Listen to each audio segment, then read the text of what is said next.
Hello बच्चों, आज हम लोग इस वीडियो में क्लास 9th का फिजिक्स का मोशन चैप्टर डिस्कस करने वाले हैं। हाँ, वही मोशन चैप्टर जिसमें डिस्टेंस है, डिस्प्लेसमेंट है, स्पीड है, वेलोसिटी है, एक्सेलरेशन है और वो स्केरी वाली इक्वेशन ऑफ मोशन भी है। लेकिन घबराने का बिल्कुल भी नहीं। क्यों? क्योंकि आज इस वीडियो को पूरा देखने के बाद आपको ये चैप्टर बिल्कुल क्रिस्टल क्लियर हो जाएगा। कैसे क्रिस्टल क्लियर हो जाएगा? इस वन शॉट के अंदर बेटा इस चैप्टर को हम लोग सिंपल एक्सप्लेनेशन में मजेदार एग्जांपल्स के साथ और शॉर्ट ट्रिक्स के साथ डिस्कस करने वाले हैं।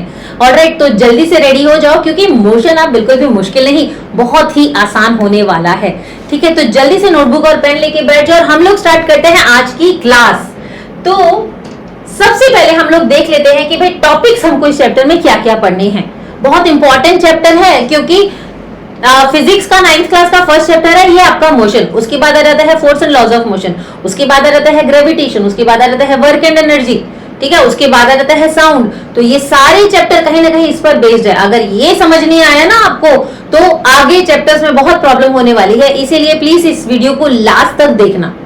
ठीक है, तो कौन कौन से टॉपिक हम लोग डिस्कस करने वाले हैं पहले ये देख लेते हैं। तो सबसे पहले हम इंट्रोडक्शन देखेंगे इस चैप्टर का। ठीक है बेटा, फिर हम डिस्टेंस डिस्प्लेसमेंट की बात करेंगे, फिर यूनिफॉर्म और नॉन यूनिफॉर्म मोशन के बारे में जानेंगे, फिर स्पीड की, वेलोसिटी की, एक्सेलरेशन, डी एक्सेलरेशन जिसे रिटार्डेशन भी बोलते हैं, फिर इक्वेशन ऑफ मोशन की बात करेंगे, फिर ग्राफिकल रिप्रेजेंटेशन ऑफ मोशन की हम लोग बात करेंगे और उसके बाद यूनिफॉर्म सर्कुलर मोशन की हम लोग बात करने वाले हैं इस चैप्टर में। ठीक है, तो सबसे पहले क्योंकि चैप्टर का नाम क्या है? मोशन है। और एक सिंपल सी अगर डेफिनेशन आप अपने दिमाग में सोचो, अगर मैं आपसे पूछूं भाई मोशन क्या है, तो आप क्या बोलोगे कि मैम अगर कोई ऑब्जेक्ट भाई मोशन लगातार अपनी पोजीशन चेंज कर रहा है ना, तो वो मोशन में है ना। कोई ऑब्जेक्ट अगर अपनी पोजीशन चेंज कर रहा है तो वो मोशन में है। ठीक है, मान गया आपकी बात को, ठीक बोल रहा हूं। तो रेस्ट में कब है? इसका उल्टा हुआ ना, मोशन का उल्टा हुआ ना रेस्ट। यानी कि जब कोई ऑब्जेक्ट अपनी पोजीशन चेंज नहीं कर रहा तो वो रेस्ट में है। अब हमें कैसे पता चलेगा? भाई हमें देखना भी तो पड़ेगा कि किस पॉइंट पे वो है और वो उस पॉइंट पे ही रहे। तो वो जो पॉइंट है वो उसका रेफरेंस पॉइंट होगा जहां से हम उसे चेक करेंगे कि भाई ये अपनी पोजीशन चेंज कर रहा है या नहीं कर रहा। जैसे मैं अभी यहाँ पर खड़ी हूँ, इस पॉइंट पे खड़ी हूँ, तो मैं अपनी पोजीशन चेंज नहीं कर रही हूँ, तो मेरा रेफरेंस पॉइंट क्या है कि जिस जगह पे मैं खड़ी हूँ वो मेरा रेफरेंस पॉइंट है। उस पॉइंट से आप मुझे चेक कर रहे हो कि मैं मूव कर रही हूँ या नहीं कर रही, या मैं मोशन में हूं या नहीं हूं।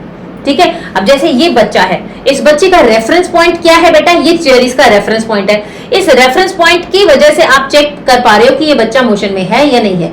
तो आप चेक कर पा रहे हो कि ये बच्चा चेयर पे बैठा है और पिछले और नेक्स्ट हाफ एन आवर तक अगर ये इस चेयर पे बैठा रहता है तो आप क्या बोलोगे? अरे ये तो तब से इसी चेयर पे बैठा हुआ, आधे घंटे से रेस्ट कर रहा है ये तो, है ना। तो अपने रेफरेंस पॉइंट से, इसके रेफरेंस पॉइंट से आपने चेक किया कि ये रेस्ट में है या मोशन में है।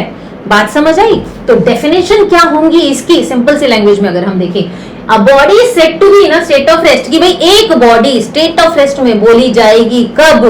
When its position does not change, जब उसकी पोजीशन चेंज नहीं हो रही है। ठीक है, with respect to a point, कि एक पॉइंट के रिस्पेक्ट में जब एक बॉडी की पोजीशन चेंज नहीं हो रही है तो वो बॉडी रेस्ट में है ना। और अगर एक पॉइंट के रिस्पेक्ट में किसी बॉडी की पोजीशन लगातार चेंज हो रही है तो हम क्या बोलेंगे? वो मोशन में है। जैसे एक कार है, अभी कार अगर खड़ी हुई है तो हम क्या बोलेंगे? वो रेस्ट में है। अब वो कार जो है चलनी शुरू हुई और वो चलती जा रही है, तो वो चलती जा रही है, अपनी पोजीशन चेंज करती जा रही है, तो हम क्या बोलेंगे? वो मोशन में है। सिंपल सी बात है। तो मोशन क्या होता है कि कोई भी बॉडी हमारी स्टेट ऑफ मोशन में होती है कब? जब वो अपनी पोजीशन जो है कंटिन्यूअसली चेंज करती रहती है with reference to a point. एक पॉइंट के रेफरेंस में अगर कोई ऑब्जेक्ट, कोई बॉडी अपनी पोजीशन लगातार चेंज कर रहा है तो उसको हम बोलेंगे मोशन। बात समझ आई? तो रेफरेंस ऑफ पॉइंट से चेक किया जाता है कि ऑब्जेक्ट रेस्ट में है या मोशन में है। ठीक है, अब मोशन कितने टाइप का होता है बेटा? मोशन 3 टाइप का होता है, ध्यान से सुनना। ठीक है, एक होता है सर्कुलर मोशन। सर्कुलर मोशन का मतलब गोल गोल घूमना। कोई ऑब्जेक्ट गोल गोल घूम रहा है तो वो सर्कुलर मोशन में है। ठीक है, सर्कुलर मोशन, जैसे ये बच्चा है, ये सर्कुलर मोशन में घूम रहा है। मैरीगो राउंड का झूला होता है, वो गोल गोल घूमता है ना। फैन के ब्लेड्स हैं, वो गोल गोल घूमते हैं। गाड़ी का टायर जो है, टायर गोल गोल घूमता है, तो वो सर्कुलर मोशन हुआ। फिर सेकेंड टाइप का मोशन होता है लीनियर मोशन। लीनियर मतलब सीधा सीधा चलना, कि अगर मैं सीधा सीधा चल रही हूँ, बिल्कुल इस तरह से मैं सीधा चल रही हूँ, तो ये क्या है? मेरा लीनियर मोशन है। ठीक है, तो लीनियर मोशन का मतलब होता है सीधा चलना, कि भाई कोई गाड़ी एक रास्ते पे सीधी चलती हुई जा रही है। या आप सीधे भागते हुए जा रहे हो, सीधे भागते हुए जा रहे हो, तो वो लीनियर मोशन हो जाएगा। आप गोल गोल भाग रहे हो तो वो सर्कुलर मोशन हो जाएगा। ठीक है, फिर थर्ड टाइप का मोशन होता है ऑसिलेटरी और वाइब्रेटरी मोशन। ऑसिलेटरी और वाइब्रेटरी मोशन का मतलब क्या हुआ कि भाई कोई ऑब्जेक्ट आगे पीछे हो रहा है, टू एंड फ्रो का मोशन हो रहा है उसमें, इस तरह से आगे पीछे या इस तरह से आगे पीछे। तो जैसे पेंडुलम हो गया घड़ी का, है ना, वो क्या है, टू एंड फ्रो का मोशन है। स्विंग होते हैं, झूला होता है, आगे पीछे जाता है, तो वो टू एंड फ्रो का मोशन हो गया, वो भी ऑसिलेटरी मोशन हो गया या वाइब्रेटरी मोशन हो गया। सितार की या गिटार की जो स्ट्रिंग्स होती हैं, जो तारे होती हैं, जब उसको बजाते हो, है ना, तो वो भी टू एंड फ्रो का मोशन होता है, तो वो भी एक ऑसिलेटरी मोशन है। ऑलराइट, तो मोशन कितने टाइप का हमने पढ़ा, सर्कुलर मोशन, लीनियर मोशन, है ना, और ऑसिलेटरी और वाइब्रेटरी मोशन। इसको लिख लेना, ठीक है, मोशन इसको लिख लेना, कितने टाइप का मोशन पढ़ा है, सर्कुलर मोशन, लीनियर मोशन और ऑसिलेटरी और वाइब्रेटरी मोशन। ठीक है, सर्कुलर, लीनियर और एंड ऑसिलेटरी और वाइब्रेटरी मोशन, 3 टाइप का मोशन हमने पढ़ लिया।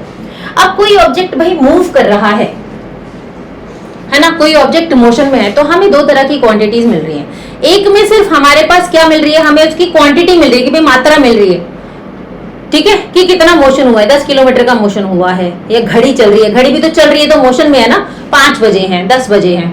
या फिर एक में हमारे पास हमें ये भी पता चलता है कि भाई किस डायरेक्शन में मोशन हुआ है ना। तो इस तरह से इसको क्लासिफाई किया गया है 2 टाइप में, एक होता है स्केलर क्वांटिटी और एक होता है वेक्टर क्वांटिटी। 2 तरह की क्वांटिटीज हमें मिलती हैं इसके अंदर मोशन के टाइम पे, एक होता है स्केलर क्वांटिटी और एक होता है वेक्टर क्वांटिटी। अब स्केलर क्वांटिटी क्या है, जिसमें सिर्फ मैग्नीट्यूड होगा, यानी कि सिर्फ मात्रा होगी, सिर्फ क्वांटिटी पता चलेगी कि कितने क्वांटिटी में मोशन हुआ है, डायरेक्शन वायरेक्शन नहीं पता चलेगी, सिर्फ मात्रा पता चलेगी कि कितना मोशन हुआ है। जैसे फॉर एग्जाम्पल कि 5, अगर मैं बोल रही हूँ 10 किलोमीटर का डिस्टेंस कवर हुआ है, ठीक है, 10 किलोमीटर का डिस्टेंस कवर हुआ है, तो आप क्या बोलोगे कि भाई मैम इसके अंदर तो हमें डायरेक्शन तो नहीं पता, सिर्फ डिस्टेंस पता है 10 किलोमीटर, तो ये क्या हुआ, ये स्केलर क्वांटिटी हुआ, है ना। 9 बज रहे हैं, 9 o'clock या 9 PM, रात के 9 बज रहे हैं, डायरेक्शन की बात हुई, कोई डायरेक्शन की बात नहीं हुई कि हाँ रात के 9 बजे हैं, बात खत्म। ठीक है, फिर उसके बाद स्पीड हमने देख लिया कि भाई 50 किलोमीटर पर आवर की स्पीड से हम जा रहे थे। क्या डायरेक्शन बताई, नहीं, सिर्फ इतना बताया कि हम तो इतनी स्पीड से जा रहे थे, 50 किलोमीटर पर आवर, 50 तो खैर कुछ भी नहीं होती है, 80 kilometre per our, 100 kilometre per our की स्पीड पे गाड़ी दौड़ा दी। डायरेक्शन थोड़ी बताई भाई, जब डायरेक्शन नहीं बताई, सिर्फ आपने क्या बताया, मैग्नीट्यूड यानी कि मात्रा यानी कि क्वांटिटी बताई। तो ये यहाँ पर सिर्फ हमें क्वांटिटी मिल रही है बेटा, डायरेक्शन नहीं मिल रही है। ठीक है, फिर मास हो गया, मैंने बोला 1 दर्जन केले दे दो, 12 केले आए, उसके अंदर 1 किलो सेब दे दो, है ना, 10 किलो चावल दे दो। तो यहाँ पर हम डायरेक्शन की बात नहीं कर रहे हैं, हम सिर्फ और सिर्फ किसकी बात कर रहे हैं, मास की बात कर रहे हैं। ठीक है, तो ये सब क्या है, इनमें सिर्फ मैग्नीट्यूड है, इसमें डायरेक्शन नहीं है। ठीक है, तो ये क्या हुआ, ये हुई स्केलर क्वांटिटी। जिसमें सिर्फ मैग्नीट्यूड होता है वो स्केलर क्वांटिटी होती है, और जिसमें मैग्नीट्यूड और डायरेक्शन दोनों होता है वो क्या होती है, वेक्टर क्वांटिटी। अभी मैं डिस्प्लेसमेंट, वेलोसिटी और एक्सेलरेशन की बात नहीं कर रही हूँ, मैं सिंपल लैंग्वेज में आपको अभी वेलोसिटी बताऊंगी। जब हम डिस्प्लेसमेंट समझेंगे तब बताऊंगी कि डिस्प्लेसमेंट क्या होता है और क्यों ये वेक्टर क्वांटिटी है। जब हम वेलोसिटी पढ़ेंगे तब आपको ये बताया जाएगा कि वेलोसिटी क्यों वेक्टर क्वांटिटी है और एक्सेलरेशन क्यों वेक्टर क्वांटिटी है। ठीक है, अभी हम फर्दर आगे इन सबको डिस्कस करेंगे, तब हम ये चीजें बताएंगे। अभी हम सिंपल जो हम वेक्टर क्वांटिटी का एग्जांपल ले रहे हैं, क्या एग्जांपल ले रहे हैं, फोर्स का एग्जांपल ले रहे हैं। जैसे मान लो कि एक बॉक्स रखा है और मम्मी ने बोला आपको कि भाई इसको किचन में रख के आओ, इसको किचन में रख के आओ। मम्मी ने किचन एक डायरेक्शन बताई ना, और उस बॉक्स का भी कुछ वेट होगा, मान लो 20 किलो का डब्बा है, मम्मी बोलेंगे मुझसे नहीं रखा जा रहा, तुम रखे आओ, तो तुम बोलोगे अच्छा ठीक है, कहाँ रखना है, तो आपने डायरेक्शन पूछी ना, तो किचन अगर मम्मी ने बताया तो एक स्पेसिफिक डायरेक्शन से ही आप जाओगे ना। तो यहाँ पर आपके पास देखो यहाँ पर आपके पास मैग्नीट्यूड भी है और डायरेक्शन भी है। तो जब मैग्नीट्यूड और डायरेक्शन दोनों आ जाती हैं, जब मैग्नीट्यूड और डायरेक्शन दोनों आ जाती हैं, तो वो क्वांटिटीज हमारी कौन सी क्या होती हैं, वेक्टर क्वांटिटी। बात समझ आई। जिसमें सिर्फ मैग्नीट्यूड है वो स्केलर क्वांटिटी, जिसमें मैग्नीट्यूड के साथ साथ डायरेक्शन भी है वो क्या हुई, वेक्टर क्वांटिटी हुई। ऑलराइट, तो अभी हमने बात की स्केलर और वेक्टर की। ठीक है, अब हम बात करते हैं डिस्टेंस और डिस्प्लेसमेंट की। तो डिस्टेंस को हिंदी में बोलते हैं बेटा दूरी, यानी कि एक्चुअल पाथ, यानी कि एक्चुअल में कितना रास्ता आपने कवर किया। और डिस्प्लेसमेंट को हिंदी में बोलते हैं स्थानांतरण। मतलब स्टार्टिंग पॉइंट से एंड पॉइंट तक आप एक सीधे रास्ते से जब पहुंचो तो वो डिस्प्लेसमेंट है। जैसे कि फॉर एग्जांपल हम एक एग्जांपल ले लेते हैं कि भाई एक रास्ता है, ठीक है, इसको एग्जांपल के साथ हम कर रहे हैं। दो गाड़ियां हैं, ठीक है, दो गाड़ियां हैं, तो एक गाड़ी पहले यहां से यहां तक आई, यहां से यहां तक आई, तो ये है पॉइंट ए, ये है ओ और ये है बी। तो एक कार ने ये कितना डिस्टेंस है, मान लो ये 12 किलोमीटर है और ये 5 किलोमीटर है, ठीक है। तो जो कार ए है, कार ए जो है, उसने जब इसको ये यहां से पॉइंट बी तक पहुंची है, ए से बी तक जब कार ए पहुंची है, कार ए जब पॉइंट ए से बी तक पहुंची है, यानी कि वो पहले ओ ए तक, ओ ए डिस्टेंस उसने कवर किया, फिर ओ बी, ठीक है। ये हम डिस्टेंस की बात कर रहे हैं, किसकी, डिस्टेंस की। तो डिस्टेंस कवर्ड बाय कार ए, पहले ओ ए फिर ओ बी, इतना डिस्टेंस उसने कवर किया। तो ओ ए कितना हो गया 12 किलोमीटर और ओ बी कितना हो गया 5 किलोमीटर। तो उसने कितना डिस्टेंस कवर किया 17 किलोमीटर। एक्चुअल डिस्टेंस इसने कवर किया 17 किलोमीटर। फिर आया एक और आदमी, उसने बोला भाई मुझे तो एक सीधा रास्ता पता है, वो बड़ा छोटा है वो, तो उसने वहां से गाड़ी अपनी घुमा ली। दूसरी गाड़ी एक और आई, वो यहां से यहां तक सीधा बी पॉइंट तक पहुंची, यानी कि ए से सीधा बी पर पहुंची। वो उसने इतना लंबा रास्ता नहीं लिया, वो ए से सीधा बी तक पहुंची। तो उसने कितना डिस्टेंस कवर किया, अगर हम डिस्टेंस की बात करें, ठीक है, इसके द्वारा किया गया डिस्टेंस। तो इसको हम कैसे फाइंड आउट करेंगे, देखो ये क्योंकि राइट एंगल है तो हम इसमें पाइथागोरस थ्योरम लगा सकते हैं, है ना। तो चलो पाइथागोरस थ्योरम लगाते हैं। तो अकॉर्डिंग टू पाइथागोरस थ्योरम, अगर हम पाइथागोरस थ्योरम की बात करेंगे तो क्या फॉर्मूला होता है, h square equals x square equals to p square plus b square. ये हाइपोटेन्यूज का स्क्वायर परपेंडिकुलर के स्क्वायर की और बेस के स्क्वायर की सम के बराबर होता है ना। तो मैं इसको इस तरह से भी लिख सकती हूँ, under root h is equals to under root p square. या चलो ठीक है, कंफ्यूज नहीं होते हैं हम, सिंपली इसको लेके चलेंगे। तो ये कितना हो जाएगा OA square is equals to, क्या कर रहे हैं, AB स्क्वायर, AB स्क्वायर ये हाइपोटेनियस है ना, AB स्क्वायर इक्वल्स टू ये परपेंडिकुलर है और ये बेस है। तो परपेंडिकुलर कितना है 5 किलोमीटर, तो 5 का स्क्वायर और ये 12 का स्क्वायर, तो ये कितना हो जाएगा 25 और ये कितना हो जाएगा 144। तो कितना मिल रहा है हमें 169। अब AB स्क्वायर कितना है 169, तो इस 169 किसका स्क्वायर होता है, 169 किसका स्क्वायर होता है 13 का, 169 13 का स्क्वायर होता है ना, 13 और 169। तो अगर हम AB की बात करें तो ये कितना डिस्टेंस कवर हुआ, ये 13 किलोमीटर का। तो आप देख सकते हो कि जो कार B है वो तो 13 किलोमीटर यहां से यहां तक गई, और जो दूसरी वाली कार A थी उसने पूरा 17 किलोमीटर का डिस्टेंस कवर किया। तो ये छोटा रास्ता हुआ, है ना। तो डिस्प्लेसमेंट क्या होता है, shortest distance covered by an object. एक लीनियर पाथ पे, एक सीधे रास्ते पे जब कोई ऑब्जेक्ट छोटा रास्ता कवर करता है तो उसको हम क्या बोलते हैं, उसको हम बोलते हैं डिस्प्लेसमेंट, ठीक है। शॉर्टेस्ट पाथ, एक छोटा रास्ता अगर कोई ऑब्जेक्ट कवर कर रहा है तो वो डिस्प्लेसमेंट है। और ये जो बड़ा रास्ता कवर किया है ये क्या है, डिस्टेंस। एक्चुअल पाथ जो एक गाड़ी ने कवर किया है वो डिस्टेंस है। बात समझ आई, ठीक है। तो डिस्प्लेसमेंट एक छोटा रास्ता होगा, छोटा और सीधा रास्ता, और डिस्टेंस एक्चुअल पाथ होगा, ठीक है। तो जब हम किसी रास्ते पर चलते हैं तो हमने कितना रास्ता तय किया वो डिस्टेंस होता है, ठीक है। और डिस्प्लेसमेंट का मतलब क्या होता है, स्टार्टिंग पॉइंट से एंड पॉइंट तक का सीधा फासला, सीधा वो कहीं से भी घूमेगा नहीं, वो सीधा फासला होगा, वो डिस्प्लेसमेंट होगा, ठीक है। तो ये शॉर्टेस्ट डिस्टेंस होता है एक स्ट्रेट लाइन के ऊपर, फ्रॉम स्टार्टिंग टू एंड, एक सीधे रास्ते से ही जाएंगे, ठीक है। और डिस्प्लेसमेंट जो होता है, अब देखो, अब हम बात करेंगे यहां पर कि भाई कोई ऑब्जेक्ट है, ध्यान से सुनना, इस कॉन्सेप्ट को ध्यान से सुनना आप लोग, ठीक है। कोई ऑब्जेक्ट है, वो यहां से यहां तक गया, मान लो ऐसा करते हैं, ऐसे बना देते हैं सिंपल। ये एक लाइन है, ठीक है, ये एक डिस्टेंस है, ये O है, ये A है, ये B है। अब एक चीज बताओ, AB भाई डिस्टेंस भी तो हुआ ना भाई, यहां से यहां तक की दूरी तो हुई ना। तो डिस्टेंस और डिस्प्लेसमेंट, जो हमारा डिस्प्लेसमेंट है वो डिस्टेंस हो सकता है, डिस्टेंस डिस्प्लेसमेंट नहीं हो सकता। क्यों? क्योंकि यहाँ पर तो मुड़े भी है ना, सीधा रास्ता तो नहीं है ना, तो डिस्टेंस कभी भी डिस्प्लेसमेंट नहीं, कभी भी क्या एक कंडीशन में होगा सिर्फ, जब वो सीधा रास्ता हो। ठीक है, तो डिस्टेंस डिस्प्लेसमेंट जरूरी नहीं है हमेशा डिस्टेंस जो है वो डिस्प्लेसमेंट हो, लेकिन डिस्प्लेसमेंट हमेशा एक डिस्टेंस तो होगा ही होगा। ठीक है, क्योंकि कुछ तो रास्ता कवर तो हो रहा है ना रास्ता इसमें। ठीक है, एक दूरी तो कवर हो रही है ना, तो दूरी कवर होना इस डिस्टेंस।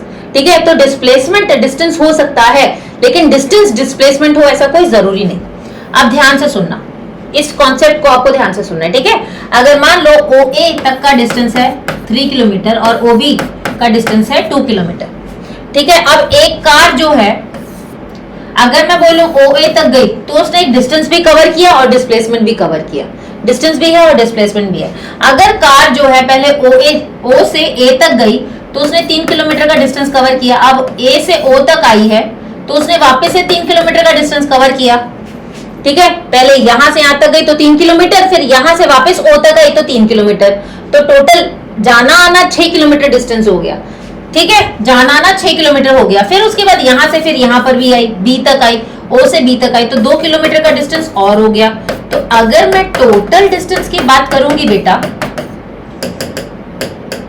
तो अगर हम लोग यहाँ पर टोटल डिस्टेंस की बात करेंगे ना, तो टोटल डिस्टेंस कितना हुआ भाई? Actual path covered by an object, तो 3 किलोमीटर जाना हुआ, फिर वापस से 3 किलोमीटर आना हुआ। पहले O से A तक आए, OA को ऐड करेंगे, फिर A से O तक आए, फिर उसके बाद O से B तक भी गए प्लस OB, तो OA का डिस्टेंस हो गया 3 किलोमीटर, OB का डिस्टेंस हो गया, OA का भी AO का भी डिस्टेंस 3 किलोमीटर और OB का हो गया 2 किलोमीटर। तो टोटल डिस्टेंस कितना कवर हो गया? 8 किलोमीटर। 8 किलोमीटर का डिस्टेंस हो गया ना कवर। भाई अगर आप कहीं भाग के जाओ और भाग के आओ तो आपने डिस्टेंस तो कवर किया ही है ना, सेम रास्ते से गए, सेम रास्ते से आए, डिस्टेंस तो कवर हुआ। ठीक है, तो डिस्टेंस कभी भी नेगेटिव में नहीं होता है, इस बात को ध्यान से सुनना। आप चाहे सेम रास्ते से जाओ, सेम रास्ते से आओ, तो वो कभी भी जीरो नहीं होगा। आप बोलोगे अरे जाना आना नहीं हुआ मेरा, तो मैंने कुछ डिस्टेंस ही कवर नहीं किया कुछ भी। ठीक है, तो वो आपका डिस्टेंस जो है वो कितना हो जाएगा? 8 किलोमीटर, यानी कि जाना आना 6 किलोमीटर हो गया। अगर सेम पाथ से जा रहे हैं, सेम रूट से जा रहे हैं, सेम रूट से वापस आ रहे हैं, फिर यहां से ये आगे भी चले गए, तो टोटल डिस्टेंस हो गया 8 किलोमीटर का। अब डिस्प्लेसमेंट की बात हम करते हैं। ठीक है, तो हमने यहाँ पर 3 पॉइंट्स लिए थे ना, 3 पॉइंट्स लिए थे, ये था B, ये था O और ये था A। अब इस बात को ध्यान से सुनना, ये कितना था? 3 किलोमीटर का है ना, और ये कितना था?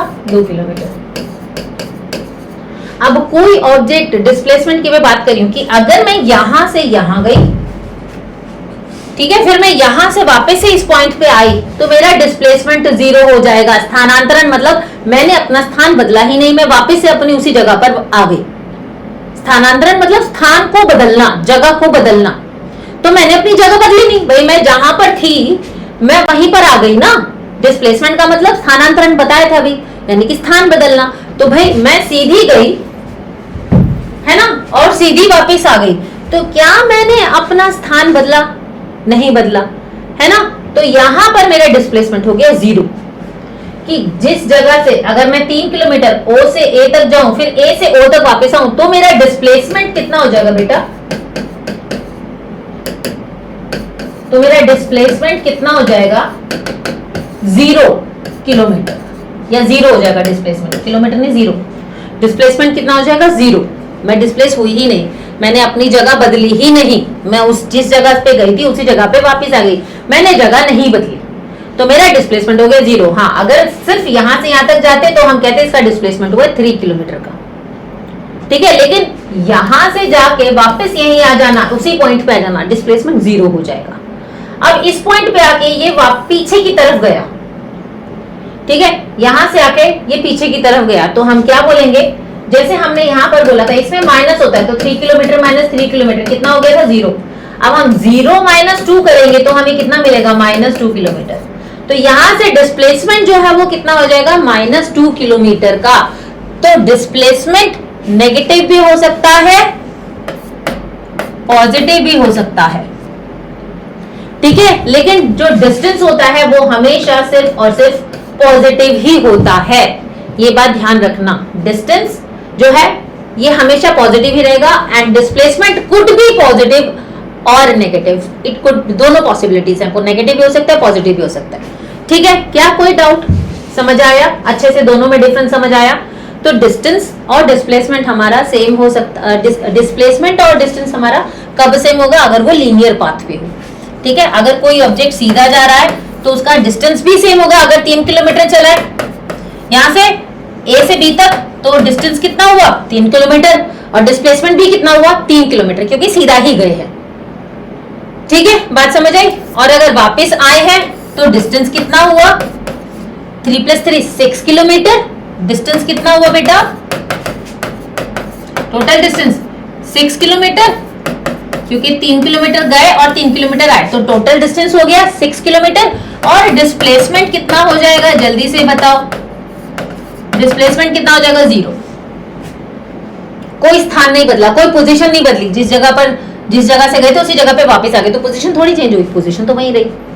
ठीक है, ऑलराइट, बात समझ आई? तो अब एग्जाम में जो क्वेश्चन आता है उसको आप ध्यान से सुनना। क्या क्वेश्चन आता है देखो।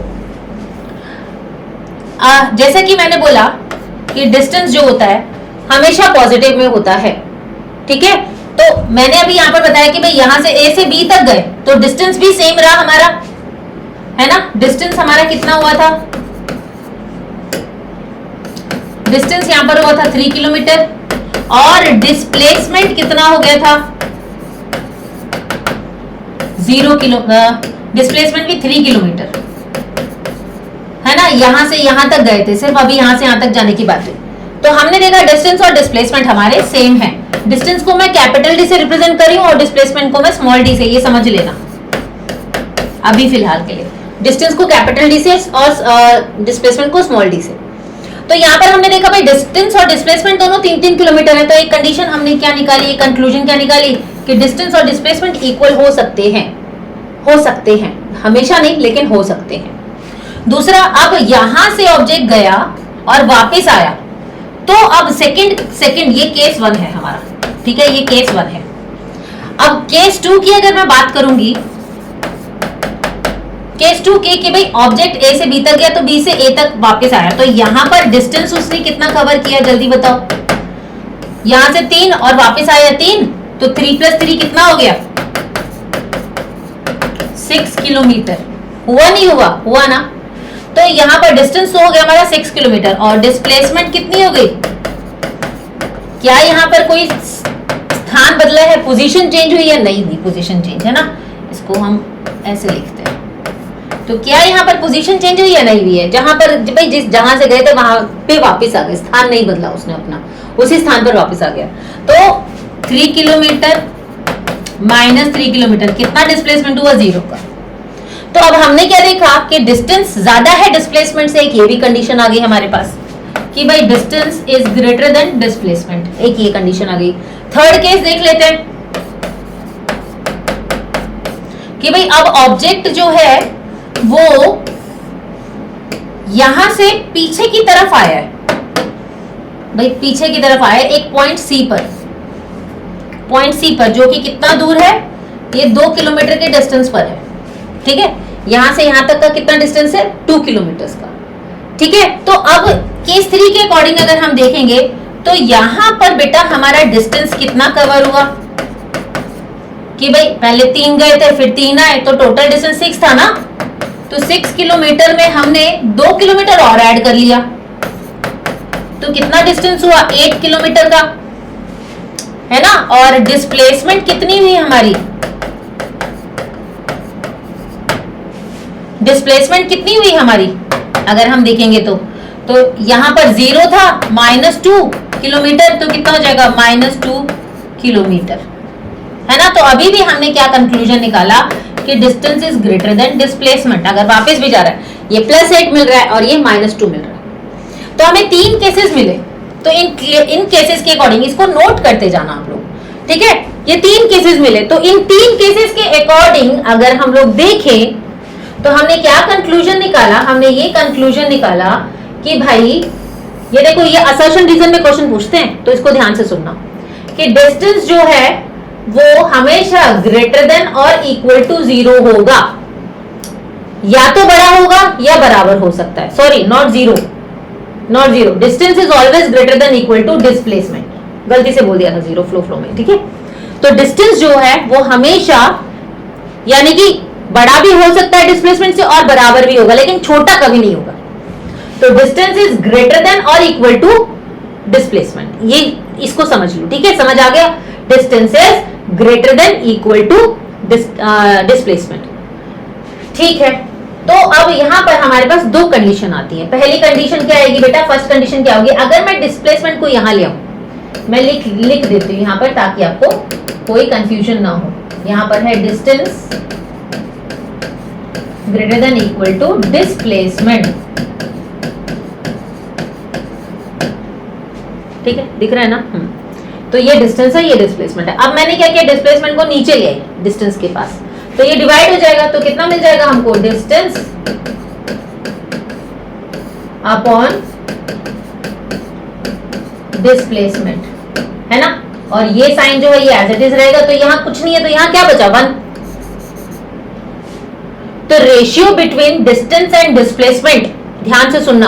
अब आप यहां पर क्या बोलोगे, ratio between distance and displacement will always be greater than equal to 1, कि भाई डिस्टेंस और डिस्प्लेसमेंट के बीच का जो रेशियो है वो हम देख पा रहे हैं, यहां पर दिख रहा है ना, always greater than equal to 1 है। भाई साइन तो हमने चेंज थोड़ी किया, अपनी तरफ से थोड़ी घुमाया, ये जो साइन हमें मिला था इन केसेस के बिहाफ पे, वही साइन तो एज इट इज वहीं पर है, लेकिन डिस्प्लेसमेंट जैसे नीचे गया तो हमने देखा कि डिस्टेंस और डिस्प्लेसमेंट का जो रेशियो जब हमने लिया वो हमेशा ग्रेटर देन इक्वल टू 1 हुआ, ठीक है। सेकंड हमारे पास जो मिला, अब अगर मान लो मैं डिस्टेंस को इधर ले जाऊं नीचे डिस्प्लेसमेंट के, तो यहां क्या बच जाएगा, 1, 0 थोड़ी बच जाएगा, वरना तो यहां पर 0 ही होता। भाई डिस्टेंस था, डिस्प्लेसमेंट था, तो जब वो हटेगा तो यहां 1 बच जाएगा, ठीक है। तो अगर यहां पर बचा 1 और डिस्टेंस, ये साइन तो एज इट इज ऐसे ही रहेगा।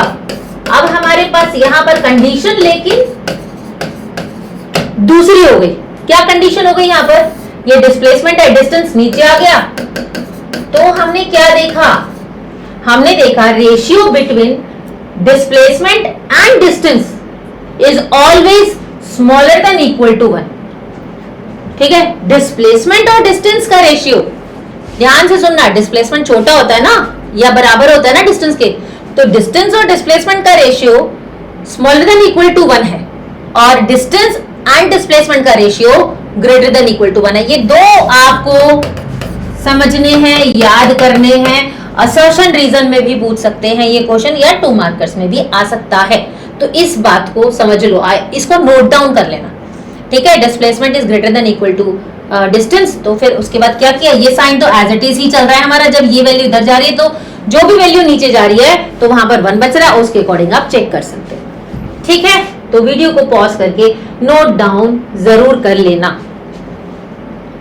आगे बढ़ते हैं। तो हमने क्या देखा, हमने ये जाना कि भाई डिस्टेंस पॉजिटिव होता है हमेशा, लेकिन डिस्प्लेसमेंट पॉजिटिव नेगेटिव दोनों हो सकती है।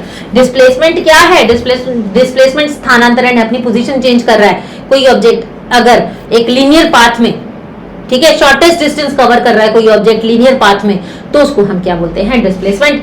और डिस्टेंस क्या है, एक एक्चुअल दूरी, एक असली रास्ता जो कि ऑब्जेक्ट कवर कर रहा है, ठीक है। आई होप अब आपको ये समझ आया होगा। तो इनके बीच का एक बार हम लोग डिफरेंस देख लेते हैं बेटा, कि भाई इन दोनों में डिफरेंस क्या होता है।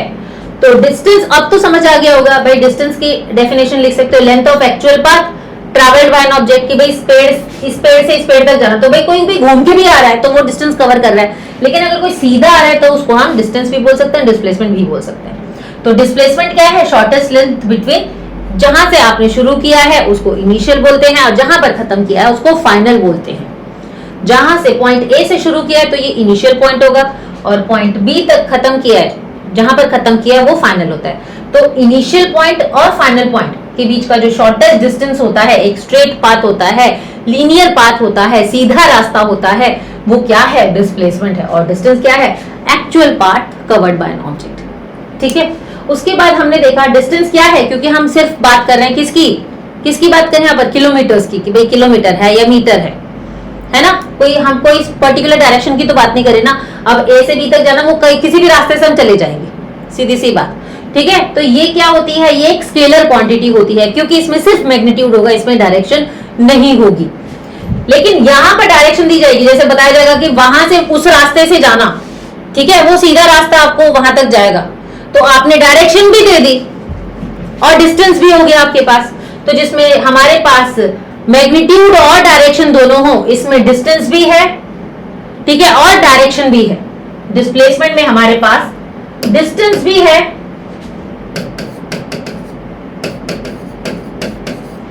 एंड डायरेक्शन भी है।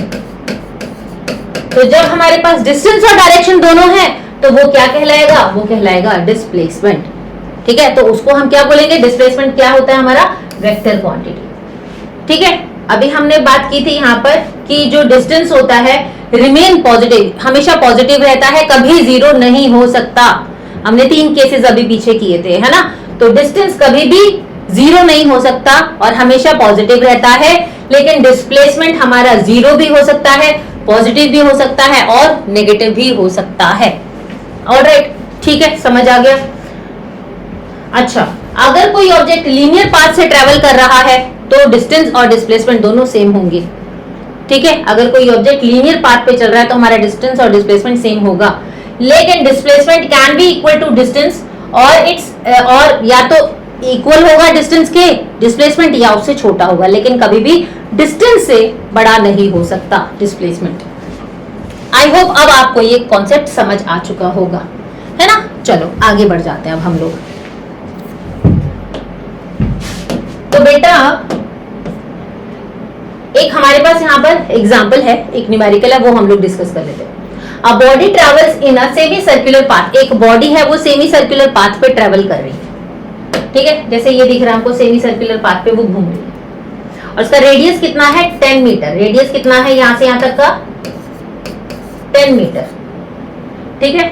Starting it's motion from point A, अब इसने मोशन अपना स्टार्ट किया इस पॉइंट से, इस बच्चे ने इसने अपना मोशन स्टार्ट किया इस पॉइंट से, पॉइंट बी तक वो गया है। तो हमें यहाँ पर डिस्टेंस भी बताना है और डिस्प्लेसमेंट भी बतानी है। तो डिस्प्लेसमेंट तो सिंपल सा है, एक लीनियर पाथ, एक सीधा रास्ता। तो भाई वो बोलेगा पॉइंट ए से बी तक मुझे डिस्प्लेस होना है, तो मैं यहां से यहां तक सीधा चला जाऊंगा, है ना। तो ये क्या है, डिस्प्लेसमेंट। ऑब्वियसली डिस्प्लेसमेंट यही होगी, सीधा रास्ता तो यही होगा। तो 10 मीटर ये हो गया, 10 मीटर ये हो गया, तो टोटल डिस्प्लेसमेंट कितनी हुई उसकी, डिस्प्लेसमेंट तो हो गई 20 मीटर, है ना। 10 मीटर प्लस 10 मीटर, कैसे, 10 मीटर प्लस 10 मीटर हमको मिला, तो हो गई 20 मीटर डिस्प्लेसमेंट। अब अगर डिस्टेंस की बात करेंगे, क्योंकि ये सेमी सर्कुलर पाथ है, भाई यहां से वो भागता हुआ आ रहा है, यहां तक जाएगा, है ना। तो बाउंड्री पे भाग रहा है, तो सर्कमफ्रेंस की बात हम करेंगे यहाँ पर, है ना। तो अगर हमें डिस्टेंस फाइंड आउट करना है तो सर्कमफ्रेंस ऑफ सर्कल की बात करेंगे। तो सर्कल का सर्कमफ्रेंस होता है बेटा 2 पाई आर, और क्योंकि ये सेमी सर्कल है, आधा सर्कल है, तो हाफ ले लेंगे, हाफ ऑफ 2 पाई आर, 2 से 2 कैंसिल हो जाएगा, तो कैसे निकालेंगे, पाई आर से हम निकालेंगे, ठीक है। 2 से 2 कैंसिल हो गया ना, पाई आर से निकालेंगे। अब देखना जरा, अब क्या होगा, पाई की वैल्यू कितनी होगी, पाई की वैल्यू हो गई हमारी 3.14 और रेडियस हो गया 10, ठीक है। तो हमें कितना मिलेगा, 31.4 मीटर डिस्टेंस इसने कवर किया है। ऑलराइट, ये तो बड़ा सिंपल सा क्वेश्चन था, इसमें तो कुछ भी नहीं था। तो आई होप ये तो आपको समझ आ गया होगा डिस्टेंस और डिस्प्लेसमेंट का, है ना, कॉन्सेप्ट। भाई ऐसा कोई एक पर्टिकुलर फॉर्मूला नहीं है डिस्प्लेसमेंट का। अगर आप बोलोगे मैम क्या डिस्प्लेसमेंट का कोई फॉर्मूला है, डिस्टेंस का कोई फॉर्मूला है, अब वो तो शेप पे डिपेंड करता है ना, क्या शेप है उसके अकॉर्डिंग ही तो हम फाइंड आउट करेंगे कि भाई अगर हम सर्कल में लीनियर पाथ लेना है तो हम डायमीटर ले लेंगे, है ना। और अगर राइट एंगल में जैसे हमने लिया था तो पाइथागोरस लगा दी थी, तो हमें चेक करना है कि वो लीनियर पाथ कहाँ मिल रहा है। नेक्स्ट क्वेश्चन है, a body travel 4 kilometre towards north, जैसे यहां से वो नॉर्थ की तरफ गई, 4 किलोमीटर का डिस्टेंस उसने कवर किया। Then he turns to his right, उसके बाद वो राइट में टर्न हुई, एंड ट्रैवल अनदर 4 किलोमीटर, और अगला 4 किलोमीटर उसने कवर किया, ठीक है, बिफोर कमिंग टू रेस्ट, कि भाई यहां पर आकर अब ये रुक गई। तो हमको टोटल डिस्टेंस कवर बताना है इसमें। टोटल डिस्टेंस कितना हो जाएगा, 4 + 4, सिंपल सी बात, 8 किलोमीटर टोटल डिस्टेंस हो गया, है ना। टोटल डिस्टेंस कितना हो गया, 4 किलोमीटर प्लस 4 किलोमीटर कितना हो जाएगा, 8 किलोमीटर। अगर मैं डिस्प्लेसमेंट की बात करूंगी तो भाई ऑब्वियसली ये बॉडी यहां से इतना रास्ता ना जाके वो बोलेगी लीनियर पाथ, छोटा सीधा रास्ता चाहिए, तो वो यहां से यहां चली जाएगी ना, है ना। तो यहाँ पर हम पाइथागोरस लगा सकते हैं। तो मान लो ये A है, ये B है, ये C है, तो कितना हो जाएगा हमारा, AC² = AB² + BC², तो AC स्क्वायर तो हमें नहीं पता ना, AB स्क्वायर कितना हो जाएगा 4 का स्क्वायर और ये भी 4 का स्क्वायर, तो कितना मिला 16 प्लस 16 32, तो AC स्क्वायर हमको मिल गया 32 मीटर्स, अच्छा 32 किलोमीटर्स, ठीक है। AC स्क्वायर हमको कितना मिल गया 32 किलोमीटर्स। अब इसको हम लोग आगे कर लेते हैं, ये हटा रहे हैं, ठीक है। ये मिल गया हमको 32 किलोमीटर्स, तो AC कितना होगा 32 का मतलब क्या हो गया बेटा, देखो 16 2 जा 32 और 16 के फैक्टर लेंगे तो 4 इंटू 4 इंटू 2, तो इसका पेयर बन रहा है, जिसका पेयर बनता है वो रूट के बाहर वैल्यू आ जाती है, तो कितना मिल गया, जिसका पेयर बनेगा उसके रूट के बाहर रहेगा और जो बच रहा है वो रूट के अंदर रहेगा, तो इसका डिस्प्लेसमेंट कितना मिला हमें 4√2 किलोमीटर। ऑलराइट, समझ आया। तो इस तरह से हमने डिस्प्लेसमेंट भी निकाली और डिस्टेंस क्या था एक्चुअल पाथ था, दोनों को ऐड कर दो और डिस्प्लेसमेंट जो भी फिगर दिया उसके अकॉर्डिंग आप चेक करो कि उसमें फॉर्मूला कौन सा लगना है। मैथ्स तो करते हैं ना, छोटी क्लासेस में भी तो करते आए हैं, वही सब फॉर्मूलाज आएंगे, सर्कल का आ जाएगा, राइट एंगल का आ जाएगा, उससे टफ ऐसा कुछ नहीं आएगा, ठीक है। तो वीडियो को पॉज करके नोट डाउन जरूर कर लेंगे। आगे बढ़ जाते हैं हम लोग। अब हम देख रहे हैं कि भाई मोशन तो हो रहा है, लेकिन मोशन भी दो तरीके से हो रहा है, तो एक है यूनिफॉर्म मोशन और एक है non uniform motion. Uniform motion और नॉन यूनिफॉर्म मोशन क्या होता है, देखो एक सिंपल लैंग्वेज में समझते हैं कि भाई एक गाड़ी जो है वो सेम स्पीड में चल रही है, ठीक है, सेम स्पीड में, आप उसकी स्पीड चेंज नहीं कर रहे हो, तो वो यूनिफॉर्म मोशन हो गया, क्योंकि वो इक्वल टाइम में इक्वल डिस्टेंस ही कवर करेगी। और अगर आप भाग रहे हो सर्कुलर ट्रैक पे, अगर मान लो कि एक आपका पार्क है, ठीक है, उसके 4 चक्कर आपको लगाने हैं, तो आप सेम स्पीड पे तो भाग नहीं पाओगे ना, मशीन थोड़ी हो, कभी आपकी स्पीड कम होगी कभी ज्यादा होगी। तो जब स्पीड कम हो रही है या ज्यादा हो रही है तो वो क्या है, नॉन यूनिफॉर्म मोशन है। और जब स्पीड सेम है, इक्वल टाइम इंटरवल, ठीक है, टाइम इंटरवल के साथ सेम स्पीड वो ले रहा है, डिस्टेंस कवर कर रहा है, तो हम क्या बोलेंगे कि भाई वो यूनिफॉर्म मोशन में। जैसे फॉर एग्जांपल, अगर मान लो हम एग्जांपल के साथ करते हैं बेटा इसको, कि भाई जैसे मान लो एक ग्राफ बनाते हैं हम लोग यहाँ पर, ठीक है, कि भाई यहाँ पर हम लोग ले लेते हैं 5 10 15 20, ये टाइम इन मिनट्स है, ठीक है, ये सेकंड ले लेते हैं, और ये है 10 20 30 40, ठीक है। तो ये डिस्टेंस है in metres, distance in metres, ठीक है। तो अब यहां पर क्या होगा, देखो अगर ये गाड़ी कोई कार चल रही है, ठीक है, तो पहले 5 सेकंड में उसने 10 किलोमीटर का डिस्टेंस कवर किया, फिर अगले 5 सेकंड में उसने फिर 10 किलोमीटर का डिस्टेंस, क्योंकि 10-10 का डिफरेंस जा रहा है ना, फिर उसके बाद हर 5 सेकंड में वो 10 किलोमीटर का डिस्टेंस कवर कर रही है, हर 5 सेकंड में वो 10 किलोमीटर का डिस्टेंस कवर कर रही है। तो हमने देखा कि भाई अब ये जो ग्राफ है ये तो हमारा सीधा ग्राफ बना है, थोड़ा सा रफ बना है तो इसको कंसीडर कर लेना।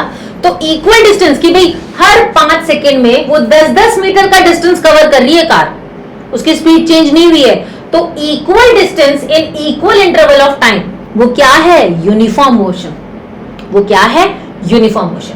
अब जैसे मान लो एक और कार का हम एग्जांपल ले लेते हैं, एक और ग्राफ बनाते हैं, ठीक है। अब अगर यही ग्राफ हमारा कुछ इस तरीके से बने कि भाई हमने 5-5 सेकंड का,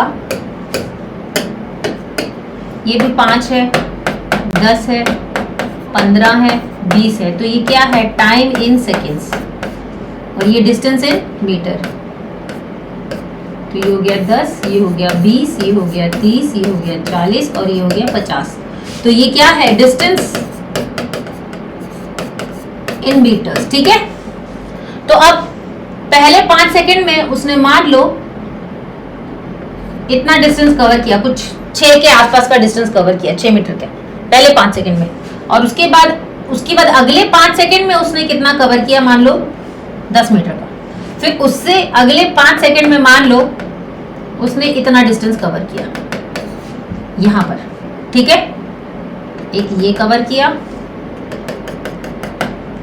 एक ये कवर किया, एक ये, फिर उससे अगले 5 सेकंड में उसने सीधा 50 पर चली गई। ठीक है, इतना डिस्टेंस कवर किया। मान लो जैसे 10 हो गया, 20 हो गया, मान लो 22 मीटर का डिस्टेंस कवर कर लिया। तो अब अगर हम इसका ग्राफ देखें तो इसका ग्राफ देखो कैसे बन रहा है बेटा। तो सीधा ग्राफ तो नहीं मिल रहा ना हमें, तो हम देख पा रहे हैं कि भाई अनइक्वल डिस्टेंस कवर हो रहा है इक्वल इंटरवल ऑफ टाइम में, है ना। तो इसका ग्राफ हमारा टेढ़ा मेढ़ा बन रहा है। तो ये कौन सा मोशन हुआ? ये हुआ नॉन यूनिफॉर्म मोशन। कौन सा हुआ? ये नॉन यूनिफॉर्म मोशन। ठीक है, और ये कौन सा हुआ? Uniform motion. तो अगर हमें चेक करना है कि कोई भी बॉडी यूनिफॉर्म मोशन में है या नॉन यूनिफॉर्म मोशन में, तो हम लोग उसको कैसे चेक करेंगे? सिंपल सी बात, हमें ये टाइम इंटरवल हमें सेम ही लेना पड़ेगा कि भाई हमें ऑब्जेक्ट, अगर हम इसका 5-5 सेकंड का ले रहे हैं ना, तो दूसरे का भी हम 5-5 सेकंड के हिसाब से ही लेके चलेंगे। ठीक है, या फिर टाइम इंटरवल एक ऑब्जेक्ट का ही हम देख रहे हैं, दोनों का कंपेयर नहीं कर रहे हैं, एक का ही देख रहे हैं। टाइम इंटरवल हर बार हम 5-5 सेकंड का ले रहे हैं, तो हर 5 सेकंड में हमने देखा कि कितना डिस्टेंस कवर हो रहा है हर 5 सेकंड में। तो यहाँ पर हमने देखा कि हर 5 सेकंड में 10-10 मीटर का डिस्टेंस कवर हो रहा था। लेकिन यहाँ पर हर 5 सेकंड में डिस्टेंस जो है वो अलग अलग, जैसे यहाँ पर मान लो 7 मीटर का डिस्टेंस कवर हुआ, यहाँ पर 10, यहाँ पर उसके बाद उसने सडनली 7, 8, 9, 10 और ये 13 मीटर का डिस्टेंस उसने यहाँ पर कवर कर लिया। फिर सडनली वो यहाँ से 17 पे आ गया तो उसने कम डिस्टेंस कवर किया, फिर सडनली उसने ज्यादा डिस्टेंस कवर कर लिया। तो टाइम इंटरवल तो सेम है, लेकिन डिस्टेंस जो है वो चेंज हो रहा है। कभी कम डिस्टेंस कवर हो रहा है, कभी ज्यादा डिस्टेंस कवर हो रहा है, कभी स्पीड कम हो रही है, कभी स्पीड ज्यादा हो रही है। ऐसे तो बोलेंगे भाई तेजी से चल रहे हैं अगर, है ना, अगर हम सेम स्पीड में चल रहे हैं तो सेम डिस्टेंस कवर करेंगे सेम टाइम इंटरवल में। लेकिन अगर स्पीड हमारी कम ज्यादा हो रही है तो हमारा डिस्टेंस भी कम ज्यादा कवर होगा सेम इंटरवल ऑफ टाइम। ठीक है, तो यूनिफॉर्म मोशन में equal distance in equal time interval और नॉन यूनिफॉर्म मोशन में unequal distance in equal time interval की हम बात कर रहे हैं। ठीक है, तो when body travels equal distance in equal interval of time, तो हम क्या बोलेंगे? वो जो मोशन है वो यूनिफॉर्म होगा और उसका जो ग्राफ होता है हमेशा लीनियर होता है, सीधा होता है। यूनिफॉर्म मोशन का ग्राफ हमेशा सीधा बनेगा, लीनियर बनेगा। और नॉन यूनिफॉर्म मोशन का ग्राफ जो होता है वो लीनियर नहीं होता, वो कर्व बनता है। अब वो अपवर्ड डाउनवर्ड किस तरह से बनेगा, आउटवर्ड बनेगा या इनवर्ड बनेगा, वो डिपेंड करता है हमारी वैल्यूज के ऊपर। ठीक है, तो ये तो हो गया यूनिफॉर्म मोशन और ये हो गया नॉन यूनिफॉर्म मोशन। एग्जांपल हमने लिया था यूनिफॉर्म मोशन में कार चल रही है सेम स्पीड में, इक्वल डिस्टेंस कवर कर रही है इक्वल टाइम इंटरवल में। नॉन यूनिफॉर्म का एग्जांपल हमने लिया था कि आप भाग रहे हो एक सर्कुलर ट्रैक पे, 4 चक्कर लगाने हैं तो स्पीड आपकी कम ज्यादा हो रही है, कम डिस्टेंस, जब स्पीड कम हो रही है तो कम डिस्टेंस कवर हो रहा है ना, और जब स्पीड ज्यादा हो रही है तो आप ज्यादा डिस्टेंस कवर कर रहे हो। ऑलराइट, तो हमने देखा कि भाई मोशन हमारा 2 टाइप का है। क्या क्या? एक है यूनिफॉर्म मोशन और एक है नॉन यूनिफॉर्म मोशन। अब यूनिफॉर्म मोशन की तो हमने बात कर ली कि भाई यूनिफॉर्म मोशन में बेटा इक्वल डिस्टेंस कवर हो रहा है इक्वल टाइम इंटरवल में। लेकिन जब अनइक्वल डिस्टेंस कवर हो रहा है तो वो जो मोशन है वो भी 2 पार्ट्स में डिवाइड किया गया है, वो भी 2 तरह का है। भाई कभी स्पीड ज्यादा हो रही है तो एक्सेलरेटेड मोशन हो गया, और अगर स्पीड कम हो रही है तो उसको हम डी एक्सेलरेटेड मोशन कहते हैं। तो एक्सेलरेटेड का मतलब तेज भागना, स्पीड तेज हो जाना, और डी एक्सेलरेटेड का मतलब स्पीड कम होना, धीरे होना। ठीक है, तो नॉन यूनिफॉर्म को भी कैटेगराइज किया है 2 टाइप में, accelerated motion and D accelerated motion. जैसे मान लो आपने गाड़ी की स्पीड बढ़ाई तो वो क्या हो गया? एक्सेलरेटेड मोशन हो गया। ठीक है, और डी एक्सेलरेटेड मोशन कि आपने ब्रेक अप्लाई किया, स्पीड धीरे धीरे कम कर रहे हो रोकने के लिए। ठीक है, रोकने के लिए धीरे धीरे स्पीड कम कर रहे हो तो वो डी एक्सेलरेटेड मोशन हो गया। एक और एग्जांपल ले लेते हैं। मान लो आप गाड़ी लेके निकले, ठीक है, तो पहले जब आप अपने घर से बाहर आ रहे हो तो स्पीड आपकी स्लो है, फिर धीरे धीरे आपने स्पीड बढ़ानी शुरू की, है ना, एक्सेलरेट करना शुरू किया। तो जैसे जैसे स्पीड बढ़ने लगी वो एक्सेलरेटेड मोशन हो गया। अब जब वापस आप अपने घर आ रहे हो तो स्पीड धीरे धीरे धीरे धीरे कम करते जाओगे, गाड़ी को रोकते जाओगे, तो वो क्या हो गया? डी एक्सेलरेटेड मोशन हो गया। बात समझ आई? तो अब जो एक्सेलरेटेड मोशन का जो ग्राफ होता है वो अपवर्ड बेंड होता है, ऊपर की तरफ जाता है, और डी एक्सेलरेटेड मोशन का ग्राफ नीचे की तरफ आता है। क्यों? क्योंकि अब डिस्टेंस जो है वो धीरे धीरे कम कवर होता जा रहा है, टाइम इंटरवल हमारा बढ़ता जा रहा है लेकिन डिस्टेंस धीरे धीरे कम कवर हो रहा है। कैसे?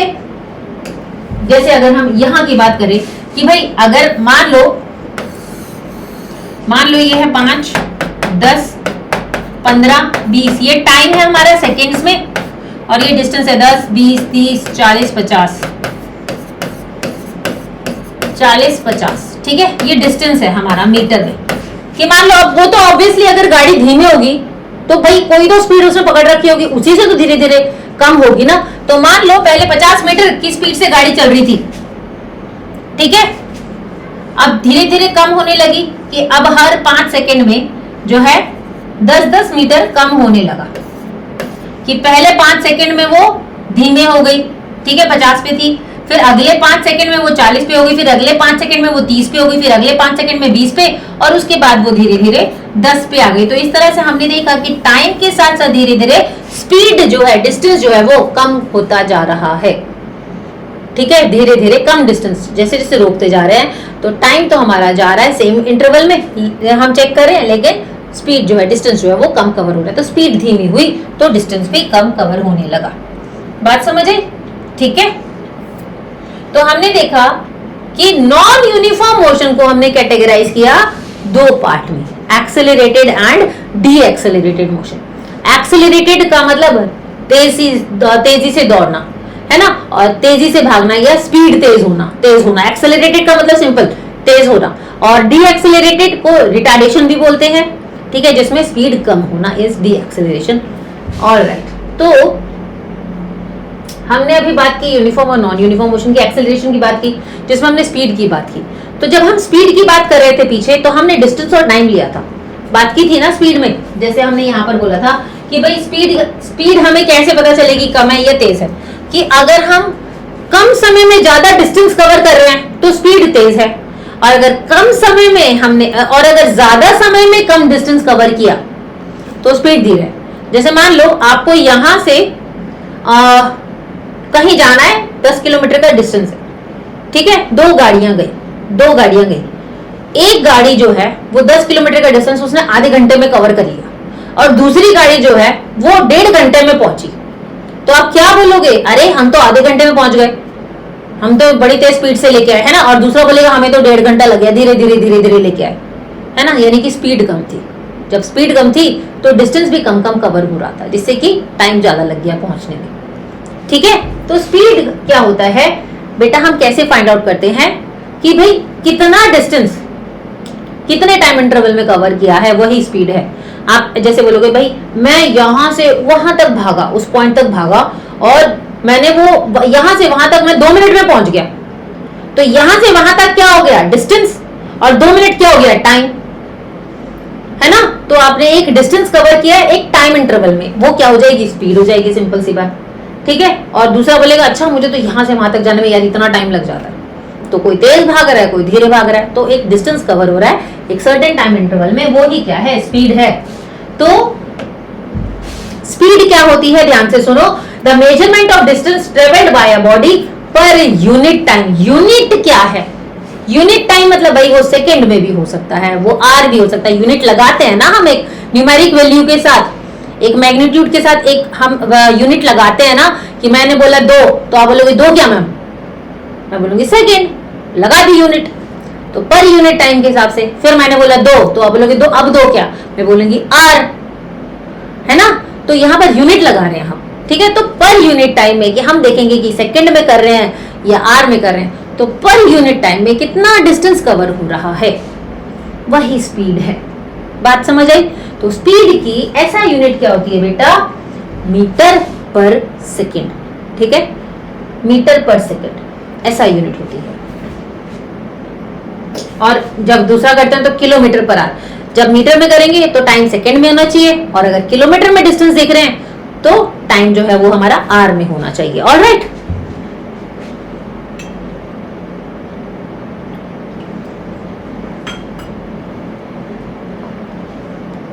तो हमने यहां पर किस किस की बात की है, हमने यहां पर बात की स्पीड की। अगर तो सेम स्पीड में जा रहे हैं तो इक्वल डिस्टेंस कवर हो रहा है इक्वल टाइम इंटरवल में, तो आराम से हम स्पीड निकाल सकते हैं।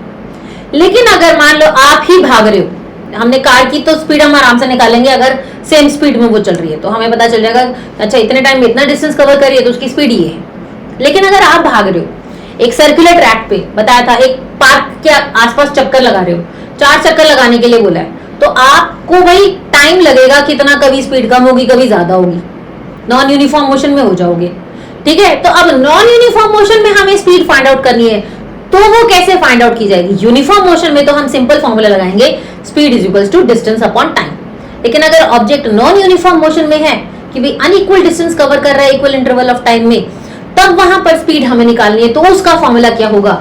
हम वहां पर total distance upon total time taken. सीधी सी बात बोलेंगे, अच्छा तुमने इस पार्क के 4 राउंड लगाए, ठीक है, तो हमने उस पार्क का मान लो एक जो राउंड है उसका 1 किलोमीटर का पार्क है, ठीक है, एक राउंड का डिस्टेंस जो है 1 किलोमीटर है, तो उसने 4 राउंड लगाए, तो 4 किलोमीटर का डिस्टेंस उसने कवर किया।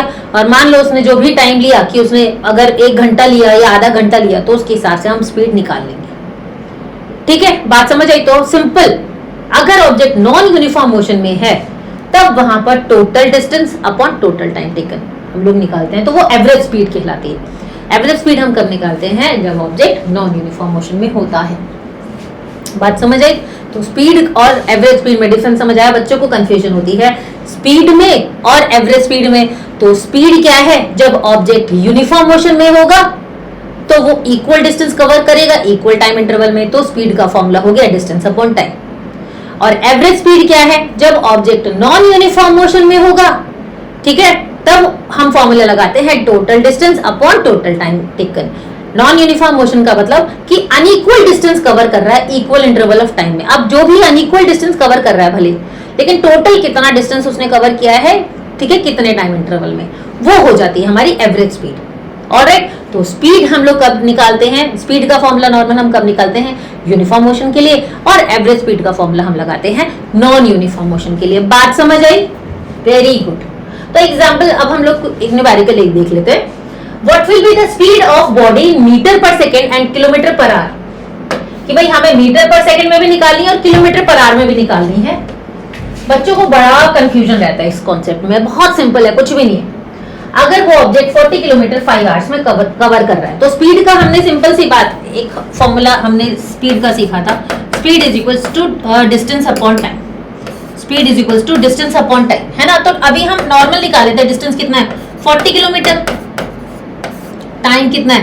5 आवर, तो कितना हो गया? 5 8 जार 40 किलोमीटर पर का साइन हमें क्या दिखाता है कि भाई नीचे डिनोमिनेटर में जो वैल्यू है वो पर की बात लग जाती है। तो डिनोमिनेटर में हमारे पास आर है, तो किलोमीटर पर आर हो गया। ये तो हमने किस में निकाली है? किलोमीटर पर आर में। अब हमको मीटर पर सेकंड में भी निकालना है, तो इस बात को ध्यान से सुनना। 1 किलोमीटर का मतलब क्या होता है? 1 किलोमीटर का मतलब 1 किलोमीटर इक्वल्स टू 1000 मीटर्स, है ना?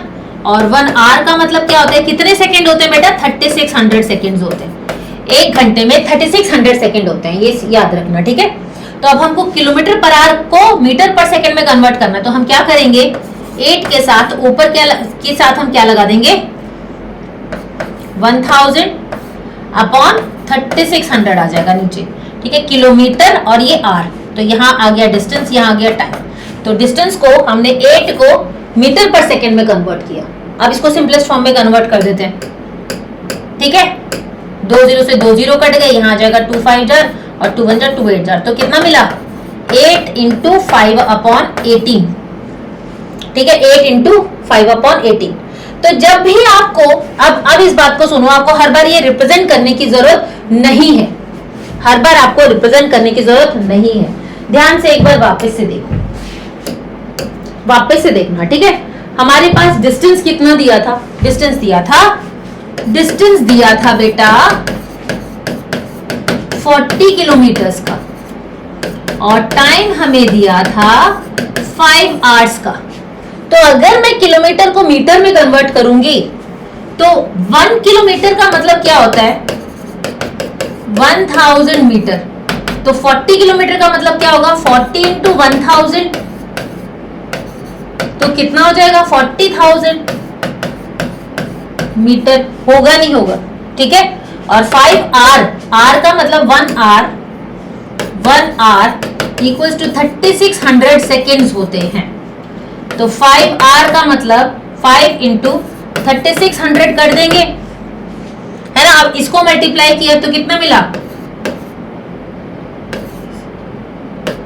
18,000 सेकेंड्स, है ना। अब हम यहां पर फॉर्मूला लगाएंगे, जब हमको डिस्टेंस निकालना है किलोमीटर पर आवर में, तो हम किलोमीटर और आर को ही लिखेंगे। तो किलोमीटर पर आर, तो कितना मिला, 8 किलोमीटर पर आवर। और अगर हमें डिस्टेंस निकालना है मीटर पर सेकेंड में, तो कितना हो जाएगा, 40,000 और नीचे 18,000। तो 3 0 से 3 0 कट गए, ठीक है। इसको निकाल लेते हैं, 2 से कर लेते हैं, तो ये कितना हो गया, 2.22 मीटर पर सेकेंड, ठीक है। कितना मिल रहा है, 2.22 मीटर पर सेकेंड। तो ये तो किलोमीटर पर आवर में निकाल लिया, ये हमने मीटर पर सेकेंड में निकाल लिया। अब हर बार हमको इस तरह से, या तो आपको इस तरह से कन्वर्ट करके लिखना है तो इस तरह से कन्वर्ट करके लिख लो, वरना एक सिंपल सी बात को सुनो। अगर हमें किलोमीटर पर आवर को मीटर पर सेकेंड में कन्वर्ट करना है ना, तो सीधा 5/18 से मल्टीप्लाई कर देना वैल्यू को। क्यों, क्योंकि 1 किलोमीटर का मतलब 1000 है, 1000 मीटर, और 1 आवर का मतलब 3600 सेकेंड्स हुए। इसको सिंपलेस्ट फॉर्म में कन्वर्ट किया तो 2 5 जार, 2 1 जार, 2 8 जार, तो कितना मिला, 5/18 मीटर पर सेकेंड। किलोमीटर को मीटर में कन्वर्ट किया, आर को सेकेंड्स में कन्वर्ट किया, सिंपलेस्ट फॉर्म में कन्वर्ट किया, तो 5/18। तो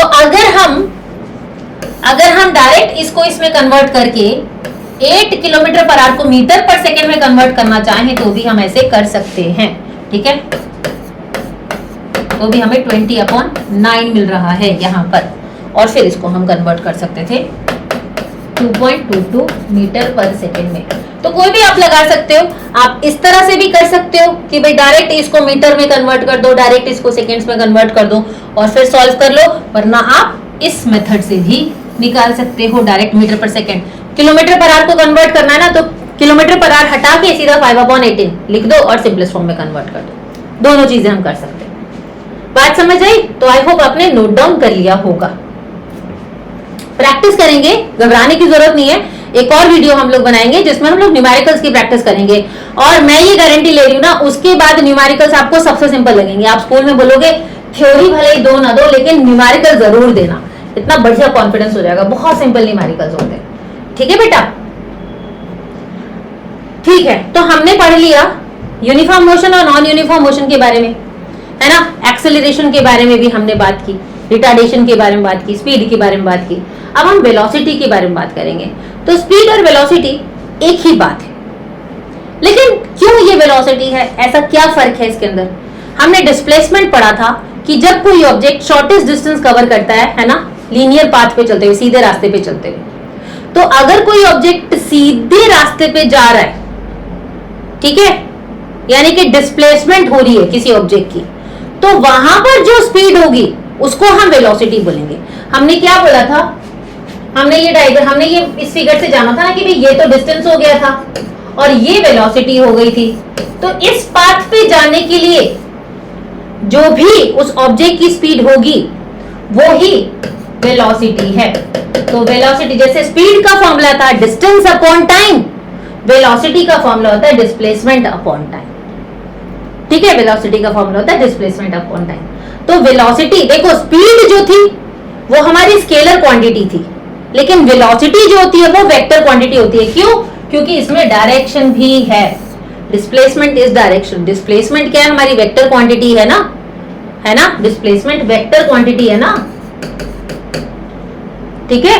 तो वेलोसिटी भी वेक्टर क्वांटिटी होती है। स्पीड स्केलर क्वांटिटी होती है और वेलोसिटी वेक्टर क्वांटिटी होती है। क्योंकि स्पीड में हम डायरेक्शन की बात नहीं करते, सीधा 10 किलोमीटर पर आवर, है ना, 15 किलोमीटर, 10 किलोमीटर तो खैर, हाँ 10 किलोमीटर पर आवर, है ना, 50 किलोमीटर पर आवर, ये 10 किलोमीटर तो बहुत ही कम हो गया, धीरे धीरे साइकिल चल रही होगी मे भी, है ना, 100 किलोमीटर पर आवर, तो वहां डायरेक्शन नहीं बोल रहे हैं हम, वो स्पीड बोल रहे हैं, सिंपल सी बात, डायरेक्शन की बात नहीं की। तो वो क्या है, स्केलर क्वांटिटी, उसमें सिर्फ मैग्नीट्यूड है। लेकिन यहाँ पर हमारे पास बेटा मैग्नीट्यूड के साथ साथ डायरेक्शन भी है। है ना, शॉर्टेस्ट पाथ लेना, लीनियर पाथ लेना है, तो वो क्या है, वो वेलोसिटी है। तो डिस्प्लेसमेंट अपॉन टाइम वेलोसिटी का फॉर्मूला हो गया, ठीक है। और वेलोसिटी क्या है, एक वेक्टर क्वांटिटी है। ऑल राइट, तो वेलोसिटी के बारे में हमने जाना। अब वेलोसिटी भी दो टाइप की है हमारे पास, ठीक है। मोशन हो रहा है यहाँ पर दो तरीके से, एक है नॉन यूनिफॉर्म मोशन जब स्ट्रेट लाइन में जा रहा है, और एक है यूनिफॉर्मली वेलोसिटी चेंज हो रही है। तो वेलोसिटी क्या है, स्पीड है ना, जैसा कि हमें नाम से ही पता चल रहा है। देखो यूनिफॉर्मली चेंजिंग वेलोसिटी या एक्सेलरेटेड की हम बात करेंगे। यूनिफॉर्म मतलब बराबर मात्रा में, है ना, बराबर क्वांटिटी में, इक्वल क्वांटिटी में। तो यूनिफॉर्मली मतलब बराबर, है ना। एक्सेलरेटेड मतलब बढ़ना, तेज होना, है ना। और वेलोसिटी का मतलब डिस्प्लेसमेंट अपॉन टाइम। तो यहाँ पर बराबर क्वांटिटी में, इक्वल अमाउंट में, या धीरे धीरे बार बार जो है स्पीड जो है वो बढ़ रही है, जैसे एक ट्रेन चल रही है, ठीक है। धीरे धीरे स्टेशन से वो चलनी शुरू हुई और फिर उसने स्पीड अपनी बढ़ा ली। तो ये क्या कहलाएगी बेटा, ये यूनिफॉर्मली चेंजिंग वेलोसिटी कहलाएगी। जैसे मान लो कि कोई गाड़ी है, वो 1 सेकेंड में पहले 2 मीटर की स्पीड से, 2 मीटर पर सेकेंड की स्पीड से जा रही है, ठीक है। फिर नेक्स्ट सेकेंड में, अगले फिर सेकेंड से दूसरे अगले 2 सेकेंड में उसने कितना कर लिया, 4 मीटर पर सेकेंड की स्पीड से गई। फिर उसके बाद अगले 4 सेकेंड में वो कितना चले गए, 10 मीटर पर सेकेंड की स्पीड से गई। तो बराबर उसकी स्पीड जो है वो तेज होती जा रही है। तो वो क्या कहलाएगा, इक्वल अमाउंट में, वो क्या कहलाएगा, यूनिफॉर्मली चेंजिंग वेलोसिटी, ठीक है। तो एवरेज वेलोसिटी का मतलब क्या हो गया, इनिशियल और फाइनल वेलोसिटी का सम, कि भाई धीरे धीरे वेलोसिटी जो है वो बढ़ती जा रही है। कि जैसे ब्रेक था, पहले इनिशियल वेलोसिटी 0 थी, कि भाई कोई ऑब्जेक्ट रुका हुआ है अगर, तो उसकी जो इनिशियल वेलोसिटी है वो 0 होगी, और धीरे धीरे जब वो चलेगा तो उसकी जो फाइनल वेलोसिटी, भाई जितनी भी स्पीड वो पकड़ लेगा वो उसकी फाइनल वेलोसिटी हो जाएगी।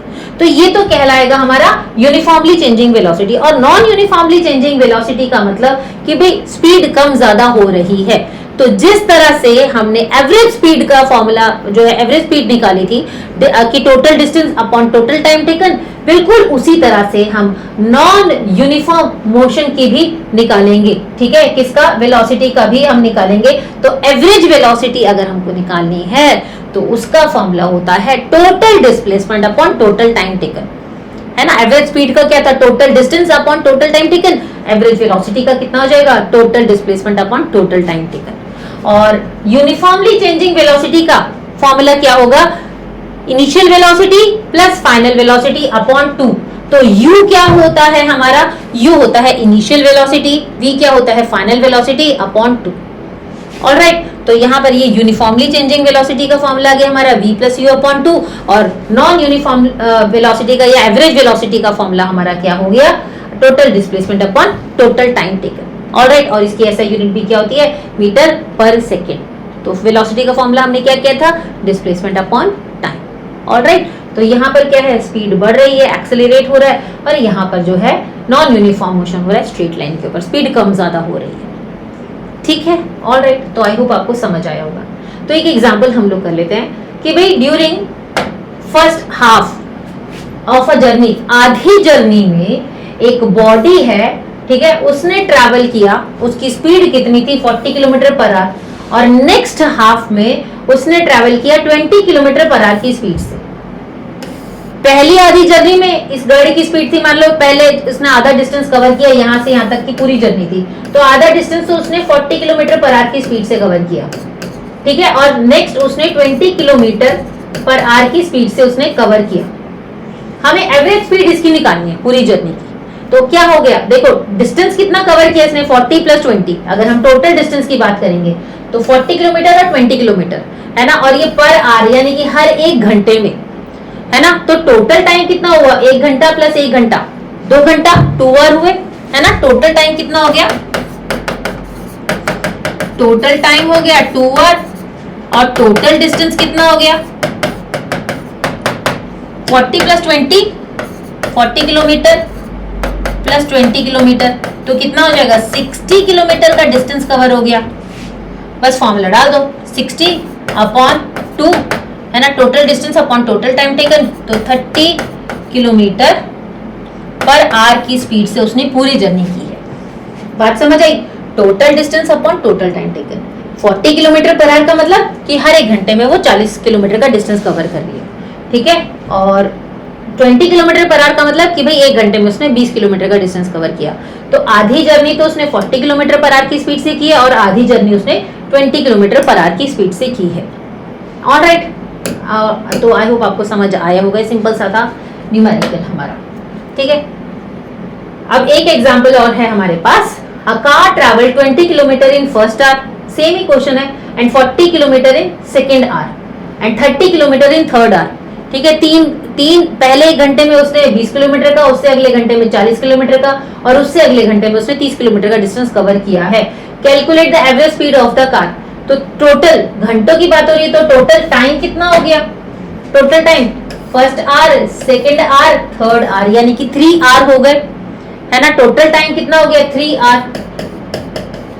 टोटल टाइम हो गया हमारा 3 आवर्स और टोटल डिस्टेंस कितना हो गया?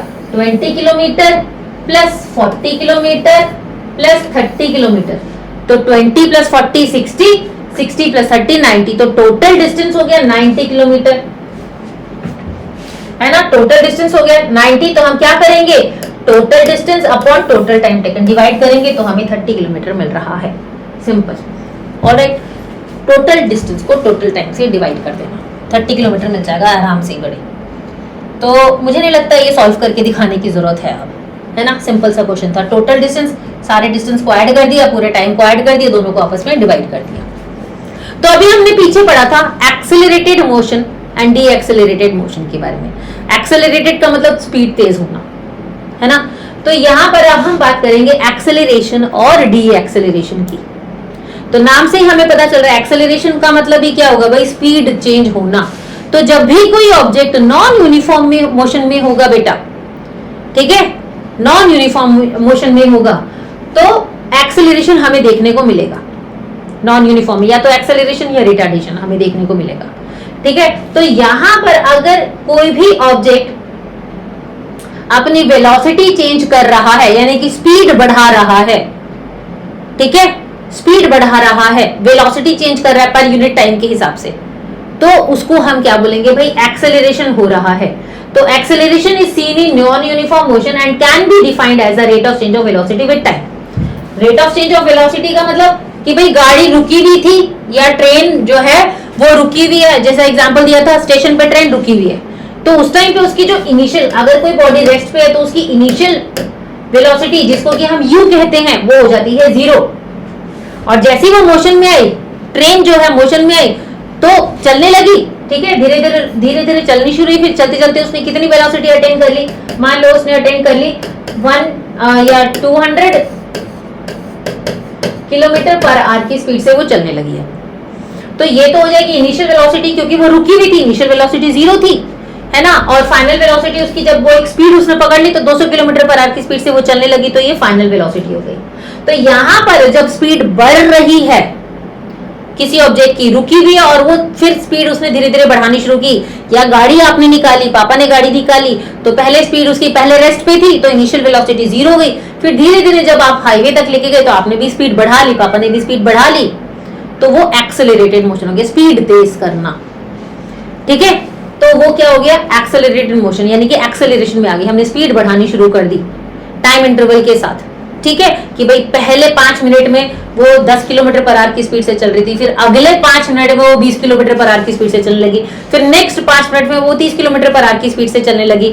तो हर बार हमने टाइम के साथ साथ स्पीड बढ़ाते गए, वो क्या हुई? एक्सेलरेशन हुई। ठीक है, तो एक्सेलरेशन का फॉर्मूला क्या होता है बेटा? Change in velocity upon time. Change in velocity का मतलब क्या हुआ? v minus u upon T. ठीक है, v is final velocity, u is initial velocity upon t। तो एक्सेलरेशन का फॉर्मूला आप लोग लिख लो। एक्सेलरेशन का फॉर्मूला होता है, देखो पहले तो हम ये देख लेते हैं, u क्या होता है? इनिशियल वेलोसिटी, और वेलोसिटी आपको पता है क्या होता है? डिस्प्लेसमेंट अपॉन टाइम, कि भाई एक टाइम के साथ किसी ऑब्जेक्ट ने कितना डिस्प्लेस हुआ है, वही उसकी वेलोसिटी है। तो इनिशियल वेलोसिटी क्या हुई? u, और फाइनल वेलोसिटी हम बोलते हैं v। v is final velocity, v is final velocity, ठीक है, और वेलोसिटी का फॉर्मूला हमको पता है डिस्प्लेसमेंट अपॉन टाइम, ठीक है। तो अब एक्सेलरेशन का फॉर्मूला होता है हमारा v minus u upon T, यानी कि final velocity minus initial velocity upon time अभी हम लेते हैं, ठीक है। अभी हम बताएंगे T2 माइनस T1 कि भाई टाइम में भी क्या डिफरेंस, हम लोग किस तरह से लेंगे अपॉन टोटल टाइम टेकन, बोल लो, ठीक है, अपॉन टाइम। तो हमारा फॉर्मूला क्या हुआ, change in velocity upon time, कि कितने टाइम में उसने कितनी वेलोसिटी चेंज की। अभी हम इससे रिलेटेड क्वेश्चन करेंगे। अभी आप इतना समझ लो कि भाई एक्सीलरेशन का मतलब होता है कि जब धीरे धीरे स्पीड तेज होती है तो वो एक्सेलरेशन है। तो और एक्सेलरेशन का फॉर्मूला क्या होता है, एक्सेलरेशन हमें कब मिल रही है, नॉन यूनिफॉर्म मोशन में हमें एक्सेलरेशन मिल रही है, और एक्सेलरेशन का फॉर्मूला क्या है, चेंज इन वेलोसिटी, है ना। तो अब हमने देखा स्पीड बढ़ रही है, इनिशियल वेलोसिटी हमारी यहाँ पर क्या है एक्सेलरेशन में, एक्सेलरेशन में इनिशियल वेलोसिटी क्या है, रुकी हुई है ना, तो यहाँ पर 0 है, और फाइनल हमारी कुछ भी है, कोई भी है, मान लो हमने ले लिया है 150 किलोमीटर पर आवर एक्सेलरेशन में। तो हमने देखा कि भाई v जो है वो u से बड़ा है ना। जब ऑब्जेक्ट की वेलोसिटी कम थी, इनिशियल वेलोसिटी कम थी और फाइनल वेलोसिटी ज्यादा हो जाए तो वो एक्सेलरेशन है। जब किसी भी ऑब्जेक्ट की इनिशियल वेलोसिटी कम हो और फाइनल वेलोसिटी ज्यादा हो तो वो एक्सेलरेशन मोड में है, स्पीड तेज हो रही है उसकी, ठीक है। और अगर किसी भी ऑब्जेक्ट की इनिशियल वेलोसिटी ज्यादा हो और फाइनल वेलोसिटी कम हो, यानी कि मैंने क्या बोला, इनिशियल वेलोसिटी मतलब भाई वेलोसिटी डिस्प्लेसमेंट अपॉन टाइम है ना। अब अगर पहले डिस्प्लेसमेंट ज्यादा हो रहा था टाइम इंटरवल के साथ, उसके बाद डिस्प्लेसमेंट कम होने लगा, है ना, स्पीड कम होने लगी, पहले स्पीड ज्यादा थी फिर स्पीड कम होने लगी, तो उसको हम क्या बोलेंगे, रिटार्डेशन या डी एक्सेलरेशन। एक्सेलरेशन में जब स्पीड पहले कम थी और उसके बाद धीरे धीरे एक्सेलरेशन में स्पीड का बढ़ना, और डी एक्सेलरेशन मतलब स्पीड का कम होना, सिंपल सी बात, ठीक है। अब स्पीड कम हो रही है तो उसको हम किस तरह से बोलेंगे, डी एक्सेलरेशन को बेटा, डी एक्सेलरेशन का फॉर्मूला क्या होगा आपका, यहां पर हम क्या बोलेंगे, यहां पर u is greater then v, यानी कि इनिशियल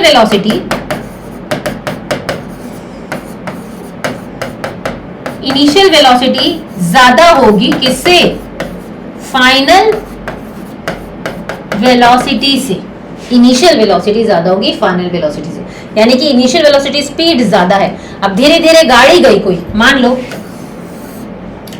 आप चला रहे हो अभी, ठीक है, गाड़ी चला रहे हो, धीरे धीरे ब्रेक लगाई आपने, ब्रेक लगाई तो पहले तो खूब स्पीड में थी, फिर धीरे धीरे उसकी स्पीड जो है कम होते गई, फिर गाड़ी रेस्ट पे आ गई, रुक गई, है ना। तो यहां पर इसको हम क्या बोलेंगे, इसको हम बोलेंगे डी एक्सेलरेशन और रिटार्डेशन।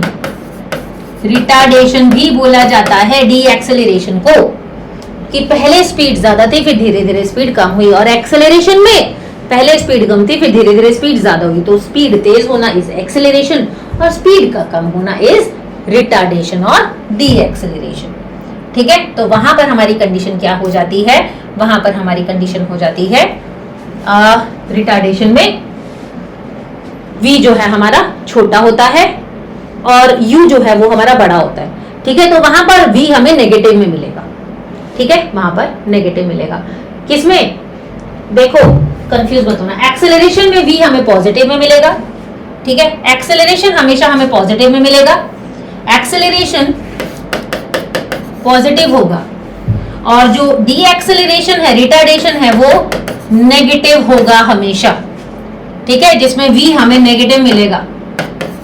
ऑब्वियसली भाई u अगर हमारा बड़ा है ना, और v हमारा छोटा है, तो v तो हमें नेगेटिव, अगर मान लो u हमारा कितना है 50 kilometre per hour for example, और v हमारा कितना है 10 किलोमीटर पर आवर, तो हमारा फॉर्मूला क्या है, अभी बताया था, v minus u upon T, है ना। तो टाइम टोटल कितना भाई, दोनों का 2r है टाइम, और इसका v कितना है 10 और u कितना है 50, तो कितना मिला -40 अपॉन 2, तो देखो -20 मिल रहा है, नहीं मिल रहा है, है ना। और यहाँ पर हम जो टाइम लेते हैं बेटा, जो इसकी यूनिट होती है ना एक्सेलरेशन की, वो मीटर पर सेकेंड और स्क्वायर लगता है उसके साथ। एक्सेलरेशन की ऐसा यूनिट में मीटर पर सेकेंड स्क्वायर होता है। क्यों? क्योंकि हमारा जो फॉर्मूला है एक्सेलरेशन का, यहाँ पर वेलोसिटी है ना, change in velocity, velocity change हो रही है, तो वेलोसिटी का फॉर्मूला क्या होता है? डिस्प्लेसमेंट अपॉन टाइम, है ना। और इसमें नीचे भी एक और टाइम है, change in velocity upon time, तो डिनोमिनेटर में इसका ये वाला टाइम भी है हमारे पास, तो ये वाला टाइम भी मल्टीप्लाई हो गया। तो हम देख पा रहे हैं डिस्प्लेसमेंट तो हो गया हमारा मीटर, और डिनोमिनेटर जैसा कि बताया था पर के बाद हम रिप्रेजेंट करते हैं, तो तब सेकेंड स्क्वायर हो जाएगा, क्योंकि ये भी सेकेंड, इसका भी सेकेंड, इसका भी सेकेंड, सेकेंड से सेकेंड मल्टीप्लाई हुआ तो स्क्वायर हो गया। तो हमारा जो फॉर्मूला होता है डिस्प्लेसमेंट का, सॉरी एक्सेलरेशन का, ऐसा यूनिट जो होती है वो क्या होती है? Metre per second square. बात समझ आई? ठीक है, नहीं समझ आई? फिर से सुनो। By change in velocity, acceleration क्या है बेटा? वापस से सुनो, एक्सेलरेशन क्या है? चेंज इन वेलोसिटी है या नहीं है? अग्री कर रहे हो नहीं कर रहे हो? कर रहे हो ना? Change in velocity upon time, अभी बताया था। अब वेलोसिटी का फॉर्मूला देखो, नीचे टाइम तो ये वाला तो ऑलरेडी है। अब चेंज इन वेलोसिटी का ऊपर क्या होता है न्यूमरेटर में? डिस्प्लेसमेंट, और डिनोमिनेटर में क्या होता है? टाइम होता है। तो भाई इसका भी एक टाइम आ गया, है ना। वेलोसिटी का डिस्प्लेसमेंट अपॉन टाइम, और ये वाला टाइम तो ऑलरेडी था, तो डिस्प्लेसमेंट का क्या हो गया? मीटर, और यहाँ पर हो गया सेकेंड। अगर हम टाइम सेकेंड में ले रहे हैं तो ये सेकेंड इंटू सेकेंड कितना हो जाएगा? मीटर, और ये सेकेंड स्क्वायर, यानी कि इसको हम लिखेंगे मीटर पर सेकेंड स्क्वायर, और अगर किलोमीटर में है तो किलोमीटर पर आवर स्क्वायर। ठीक है, तो ऐसा यूनिट क्या होती है एक्सेलरेशन की? Metre per second square. Alright, ठीक है। तो हमने ऐसा यूनिट भी देख लिया और ग्राफ भी हमने देख लिया। एक्सेलरेटेड नॉन यूनिफॉर्म मोशन का कभी ऊपर की तरफ जाएगा, नॉन यूनिफॉर्म मोशन का लीनियर ग्राफ तो होता नहीं है, अभी हमने पीछे पढ़ लिया था, है ना। तो ये कर्व्ड ग्राफ होता है। अब जो एक्सेलरेटेड नॉन यूनिफॉर्म मोशन का ग्राफ होगा बेटा, वो नीचे से ऊपर की तरफ जाएगा, और जो D accelerated non uniform motion का ग्राफ होता है वो नीचे की तरफ आएगा, जैसा कि अभी बताया था आपको। ठीक है, तो एक्सेलरेशन का मतलब हमने देख लिया कि भाई स्पीड बढ़ रही है, और डी एक्सेलरेशन का मतलब स्पीड कम हो रही है। तो यहाँ पर हमारे पास एक क्वेश्चन आ जाता है, एग्जांपल है, a car speed increases from 40 kilometre per hour to 60 kilometre per hour in 5 seconds. एक कार की स्पीड इंक्रीज हो रही है, ठीक है, कितनी इंक्रीज हो रही है? 40 किलोमीटर पर आवर से 60 किलोमीटर पर आवर की स्पीड पे जा रहा है। तो अगर हम इनिशियल की बात करेंगे तो इनिशियल स्पीड कितनी थी? u कितना था? 40 किलोमीटर पर आवर, और v फाइनल वेलोसिटी कितनी है? 60 kilometre per our. Initial velocity 40 kilometre per our, final velocity 60 kilometre per our, है ना। और टाइम हमारे पास कितना है? 5 सेकेंड का। अब ध्यान से सुनना भाई, यहाँ पर टाइम आर में है, यहाँ पर टाइम सेकेंड में है, तो हम क्या करेंगे? इसको भी आर में कन्वर्ट करेंगे? नहीं, छोड़ दो, इसको आर में नहीं कन्वर्ट करें, हम इसी को कन्वर्ट कर देते हैं मीटर पर सेकेंड में। ठीक है, तो इनिशियल वेलोसिटी हमारी हो जाएगी, इसको यहां लिख लेते हैं। ठीक है, तो इसी को यहां पर कर रहे हैं। तो जैसा बताया था, किलोमीटर पर आवर को मीटर पर सेकंड में कन्वर्ट करना हो तो किससे मल्टीप्लाई करते हैं?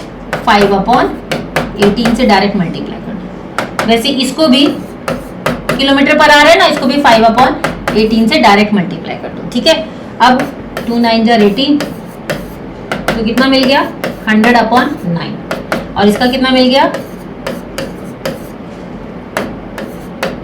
अच्छा, ये तो अभी आगे भी जा रहा है ना, 3 से तो जा ही रहा है, तो ये हो गया 50/3, ये हो गया मीटर पर सेकेंड, ये भी हो गया मीटर पर सेकेंड। ठीक है, और ये टाइम हो गया 5 सेकेंड। तो अब हम फॉर्मूला लगाते हैं किसका? एक्सेलरेशन का। क्या फॉर्मूला होता है? v - u/t। तो v कितना है हमारा?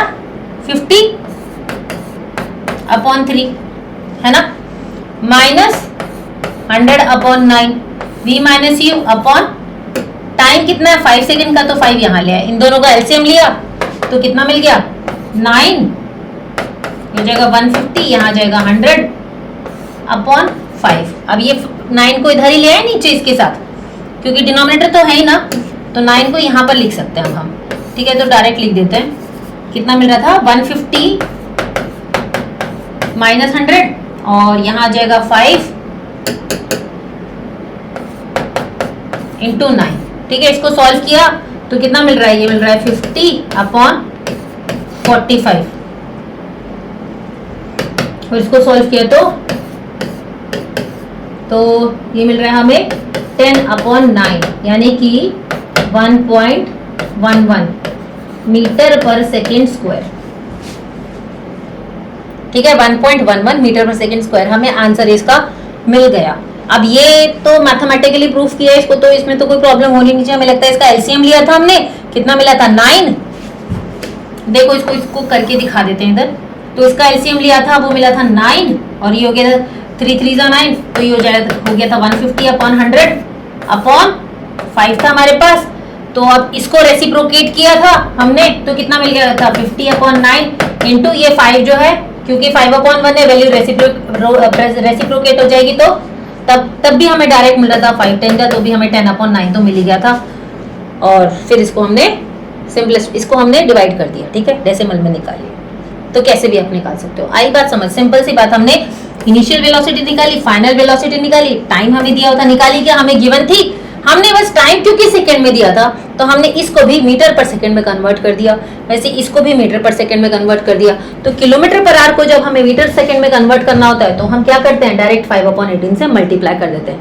और क्यों करते हैं ये आपको पीछे बताया गया था, है ना। तो हमने क्या किया, 20 को किससे मल्टीप्लाई कर दिया, 5/18 से, तो हमने इसे मीटर पर सेकंड में कन्वर्ट कर दिया। उसी तरह से हमने 60 किलोमीटर पर आवर था, इसको भी 5/18 से मल्टीप्लाई कर दिया, तो हमने इसको भी मीटर पर सेकंड में कन्वर्ट कर दिया। फिर डायरेक्ट एक्सीलरेशन का फॉर्मूला लगा दिया, v - u/t। ऑलराइट, तो इसको एक बार नोट डाउन जरूर कर लेना बेटा, वीडियो को पॉज करके, ठीक है। आगे बढ़ जाते हैं हम लोग। एक और एग्जाम्पल हमारे पास दे रखा है, लेकिन इसको आप लोग होमवर्क में, ये चलो हम लोग कर लेते हैं। A car travelling with the speed of 20 kilometre per our comes into rest, ठीक है। तो वो 20 किलोमीटर पर आवर की स्पीड से जा रही थी और फिर वो रेस्ट पे आई। तो ये तो जो पहले दी हुई है वो हमेशा इनिशियल होती है, तो वो इनिशियल हो गई, या जरूरी नहीं है, हमें क्वेश्चन पढ़ना पड़ेगा, उसके अकॉर्डिंग हम देखेंगे। तो सिंपल सी बात इन्होंने बोला कि भाई इतनी स्पीड में जा रही थी और फिर रेस्ट पे आ गई। रेस्ट पे आ गई का मतलब फाइनल वेलोसिटी तो हो गई 0, है ना। टाइम दे रखा है कितना, 0.5 आवर्स या आधा घंटा भी हम बोल सकते हैं, है ना इसको। अब हमारे एक्सेलरेशन या रिटार्डेशन हमको निकालनी है, रिटार्डेशन, ठीक है, क्योंकि रुकी है ना, रेस्ट पे आई है। तो यहाँ पर v जो है वो छोटा है u से, when v is smaller than u, तो रिटार्डेशन होती है ना। तो अब हम फॉर्मूला डाल देंगे किसका, रिटार्डेशन का। तो चाहे एक्सेलरेशन बोलो चाहे रिटार्डेशन, माइनस में मिल रहा है, सिंपल सी बात, तो रिटार्डेशन है, तो फॉर्मूला हमारा सेम ही लगेगा। एक्सेलरेशन लिख लो चाहे रिटार्डेशन लिख लो, तो v - u/t, है ना। v कितना है बेटा 0, u कितना है 20/t कितना है 0.5, तो कितना मिल गया -20/0.5। डेसिमल इसका अरेंज कर दिया आपने, तो कितना हो गया, नीचे 0.5 है तो ऊपर 10 आ जाएगा, नीचे 5 रह जाएगा, है ना। तो ये कितना हो जाएगा 5 1 जा 5, तो कितना मिला -100 किलोमीटर पर आवर। ऑलराइट, अरे ये क्या कर दिया, तो ब्लंडर हो गया 5 4 जा 20 होता है ना, वही हम सोचे क्या आंसर मिल रहा है, -40 किलोमीटर पर आवर हमें मिल गया इसका आंसर, ठीक है। तो रिटार्डेशन कितनी थी इसकी, -40 किलोमीटर पर आवर। ऑलराइट, तो आई होप आपको अभी समझ आया होगा, ठीक है। छोटी छोटी चीजें हो जाती हैं, मिस्टेक हो जाती है, इंसान ही तो है ना, कोई मशीन तो है नहीं। आगे बढ़ जाते हैं अब हम ग्राफ की बात करते हैं, जो कि बहुत इंपॉर्टेंट सेक्शन है, ये आपके एग्जाम में पूछा जाता है इससे भी, ठीक है। डिस्टेंस टाइम ग्राफ की हम पहले बात करेंगे। तो पीछे हमने बनाया था डिस्टेंस टाइम ग्राफ कि भाई अगर मुझे निकालनी है, स्पीड निकालनी है ना, कोई सर्टेन डिस्टेंस मुझे दे दिया कि कितनी स्पीड थी, तो डिस्टेंस टाइम ग्राफ हम कैसे बनाएंगे, यहाँ पर इस तरह से बनता है, ठीक है। यहाँ पर हो जाता है डिस्टेंस और यहाँ पर हो जाता है टाइम।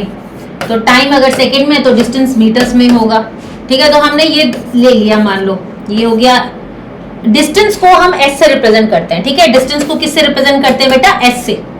तो ये हो गया S1, ये हो गया S2, ये हो गया S3, हमने कोई भी सर्टेन डिस्टेंस ले लिया, ठीक है। और ये हो जाएगा टाइम 1, ये T1 T2, एक मिनट थोड़ा सा ये मेसी सा हो गया, T1 T2 और ये हो जाएगा T3। तो मुझे टाइम निकालना है डिस्टेंस टाइम ग्राफ में, है ना, सॉरी स्पीड निकालनी है, ठीक है। तो मैं कैसे स्पीड निकालूंगी कि भाई ये इस पॉइंट से इस पॉइंट तक की स्पीड क्या थी, मुझे अगर ये फाइंड आउट करना है तो मैं क्या करूंगी, डिस्टेंस लूंगी कि भाई S3 minus S2 upon T3 minus T2, यानी कि यहां से लेके यहां तक मान लो ये 10 मीटर है,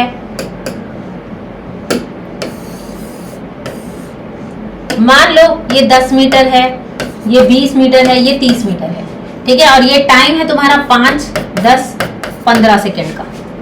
तो S3 कितना है 30 मीटर माइनस S2 कितना है 20 मीटर अपॉन, अब T3 माइनस, क्योंकि यहां से ये टाइम आ रहा है और इसका यही वाला टाइम आ रहा है ना, तो हम इसी को तो कंसीडर करेंगे ना, है ना। क्यों? क्योंकि हमारी इसकी बात हो रही है ना बेटा और इसकी, तो यहां पर हम इन दोनों को कंसीडर करेंगे, ठीक है, इसको और इसको। तो कितना हो जाएगा ये हमारा, T3 कितना है 15 और T2 कितना है 10, तो कितनी स्पीड हुई उसकी, हमें स्पीड निकालनी है। तो स्पीड कितनी हुई, हो जाएगा 10 अपॉन 5, तो हो जाएगा 2 मीटर पर सेकेंड, ठीक है। तो सिंपल, अगर आपके पास डिस्टेंस टाइम ग्राफ दिया है तो आप क्या करोगे, S3 माइनस S2 और T3 माइनस T2, इस तरह से आप निकाल सकते हो। हम लोग दो डिस्टेंसेस को आपस में सबट्रैक्ट कर देंगे और दोनों जो टाइम है उन दोनों को आपस में सबट्रैक्ट कर देंगे और जो भी हमें मिलेगा उन दोनों को आपस में डिवाइड कर देंगे डिस्टेंस टाइम ग्राफ के अकॉर्डिंग। बात समझ आई? तो ग्राफ जो होता है वो स्ट्रेट लाइन होता है और ऊपर की तरफ जाता है, ये यूनिफॉर्म मोशन रिप्रेजेंट करता है, ठीक है। और equal distance in equal time interval चल रहा है हमारा, कि भाई इक्वल डिस्टेंस कवर हो रहा है इक्वल टाइम में, कि अगर 5 सेकंड में 10 मीटर का डिस्टेंस कवर हुआ है तो उससे अगले 5 सेकंड में भी 10 मीटर, उससे अगले 5 सेकंड में भी 10 मीटर, तो एक्सेलरेशन तो हुआ ही नहीं। क्यों? क्योंकि स्पीड तो बढ़ी नहीं। जब स्पीड नहीं बढ़ी तो एक्सेलरेशन 0 हुआ, है ना। क्योंकि अगर स्पीड बढ़ती तो डिस्टेंस भी तो बढ़ता ना, ज्यादा कवर होता, लेकिन डिस्टेंस तो सेम कवर हो रहा है ना। तो जब डिस्टेंस सेम कवर हो रहा है तो एक्सेलरेशन वहां पर 0 रहेगा, ठीक है। तो डिस्टेंस टाइम ग्राफ हमारा, अगर हमारा एक्सेलरेटेड मोशन है तो ऐसा बनेगा और डी एक्सेलरेटेड मोशन है तो नीचे की तरफ जाएगा, ठीक है, नॉन यूनिफॉर्म मोशन में। तो दोनों नॉन यूनिफॉर्म मोशन है, लेकिन ये एक्सेलरेटेड है और ये डी एक्सेलरेटेड है। बात समझ आई? ठीक है। ये तो अब अगर मान लो कि ये गाड़ी है, ठीक है, डिस्टेंस को हम किससे रिप्रेजेंट करते हैं, आपको बताया था S से।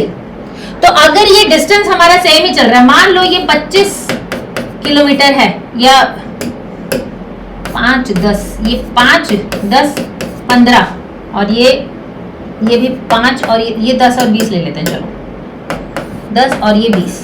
तो हम देख पा रहे हैं कि अगर ये 5 मीटर है, 15 मीटर का डिस्टेंस यहां पर ये आ गई है। अब डिस्टेंस तो चेंज नहीं हो रहा ना भाई, इतना डिस्टेंस कवर किया था, 15 मीटर पे ये खड़ी है गाड़ी, लेकिन टाइम बढ़ता जा रहा है लेकिन डिस्टेंस चेंज नहीं हो रहा। 15 पे था, 15 मीटर पे ही खड़ी है, 15 मीटर पे ही खड़ी है, ठीक है, डिस्टेंस चेंज नहीं हो रहा, टाइम चेंज होता जा रहा है, यानी कि जिस जगह पे खड़ी है वो उसी जगह पे खड़ी है, टाइम बढ़ता जा रहा है। आप बोलोगे ना ये तो रुकी हुई है मतलब वो रेस्ट पे है उस टाइम पे, ठीक है। तो वहां पर वेलोसिटी हमारी क्या हो जाएगी, 0। बात समझ आई? ठीक है। तो हम इसको कैसे लिखेंगे, इसको भी हम S2 minus S1 upon T2 minus T1 हो जाएगा। तो ये कितना है, S2 भी 15 है, S1 भी 15 है, तो 15 माइनस 15 कितना हो गया बेटा, 0। और टाइम तो भले ही हमारा 20 माइनस 10 कर दे तो ये तो 0 अपॉन 10 हो जाएगा ना, है ना। तो वेलोसिटी या स्पीड, क्योंकि ये तो स्ट्रेट पाथ पे है ना, तो वेलोसिटी या स्पीड हमारी कितनी हो जाएगी यहाँ पर, 0 किलोमीटर पर आवर या 0 मीटर पर सेकेंड। तो यहाँ पर वेलोसिटी भी 0 होगी क्योंकि स्पीड तो चेंज हो ही नहीं रही है। जब डिस्टेंस ही कवर नहीं हो रहा तो कहां से स्पीड होगी, एक्सेलरेशन भी नहीं है, कोई स्पीड भी नहीं है, 0 है। ऑलराइट, तो ये तो हमारा किसका, कौन सा ग्राफ था ये हमारा, जब बॉडी रेस्ट पे होगी, ठीक है, कोई डिस्टेंस कवर नहीं कर रही है, वो टाइम बढ़ता जा रहा है लेकिन डिस्टेंस कवर नहीं हो रहा है।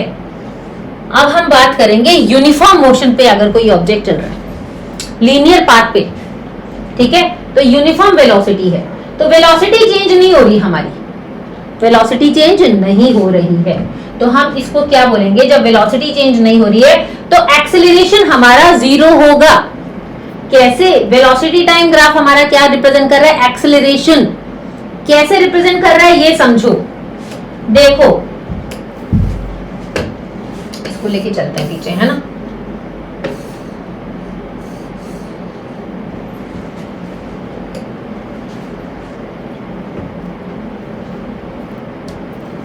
देखो एक्सेलरेशन हमारा जीरो कैसे हो रहा है, अब ये समझना जरा भाई। एक्सेलरेशन का मतलब क्या है, change in velocity.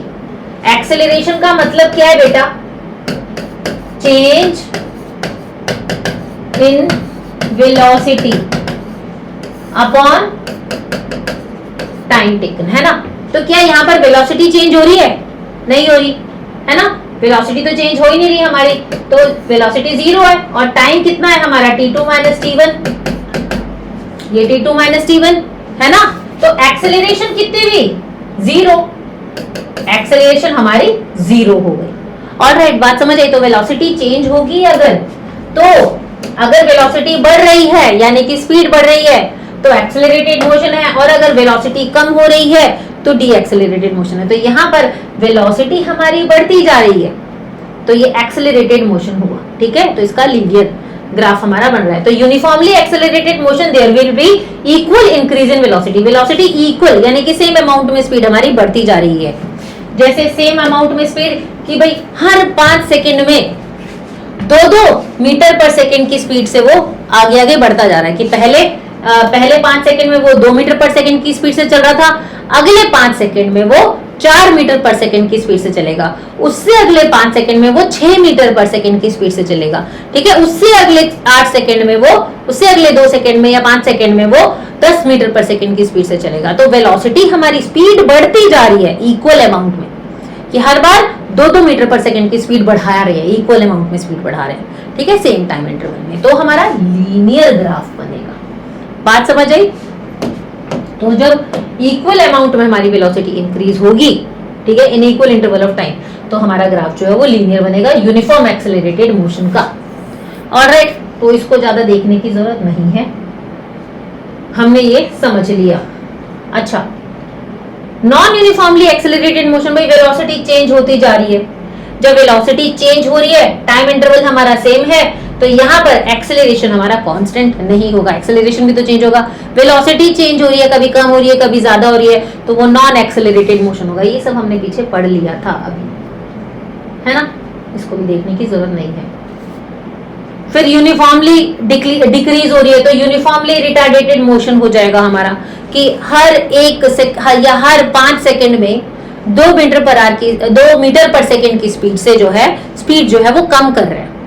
Her 5 second में स्पीड जो है वो सेम अमाउंट में कम होती जा रही है, और उसके बाद गाड़ी रुकेगी, तो वो क्या कहलाएगा, हमारा यूनिफॉर्मली डी एक्सेलरेटेड मोशन, ठीक है। बात समझ आई। ऑलराइट, तो ये ग्राफ आपकी एनसीईआरटी की बुक में दे रखा है बेटा, ठीक है। इसमें हमें velocity of a car at regular instant of time, हमें एक रेगुलर इंस्टेंट ऑफ टाइम में कार की वेलोसिटी दे रखी है मीटर पर सेकंड में और किलोमीटर पर आवर, ठीक है। तो ये वेलोसिटी टाइम ग्राफ से हमें डिस्टेंस फाइंड आउट करना है।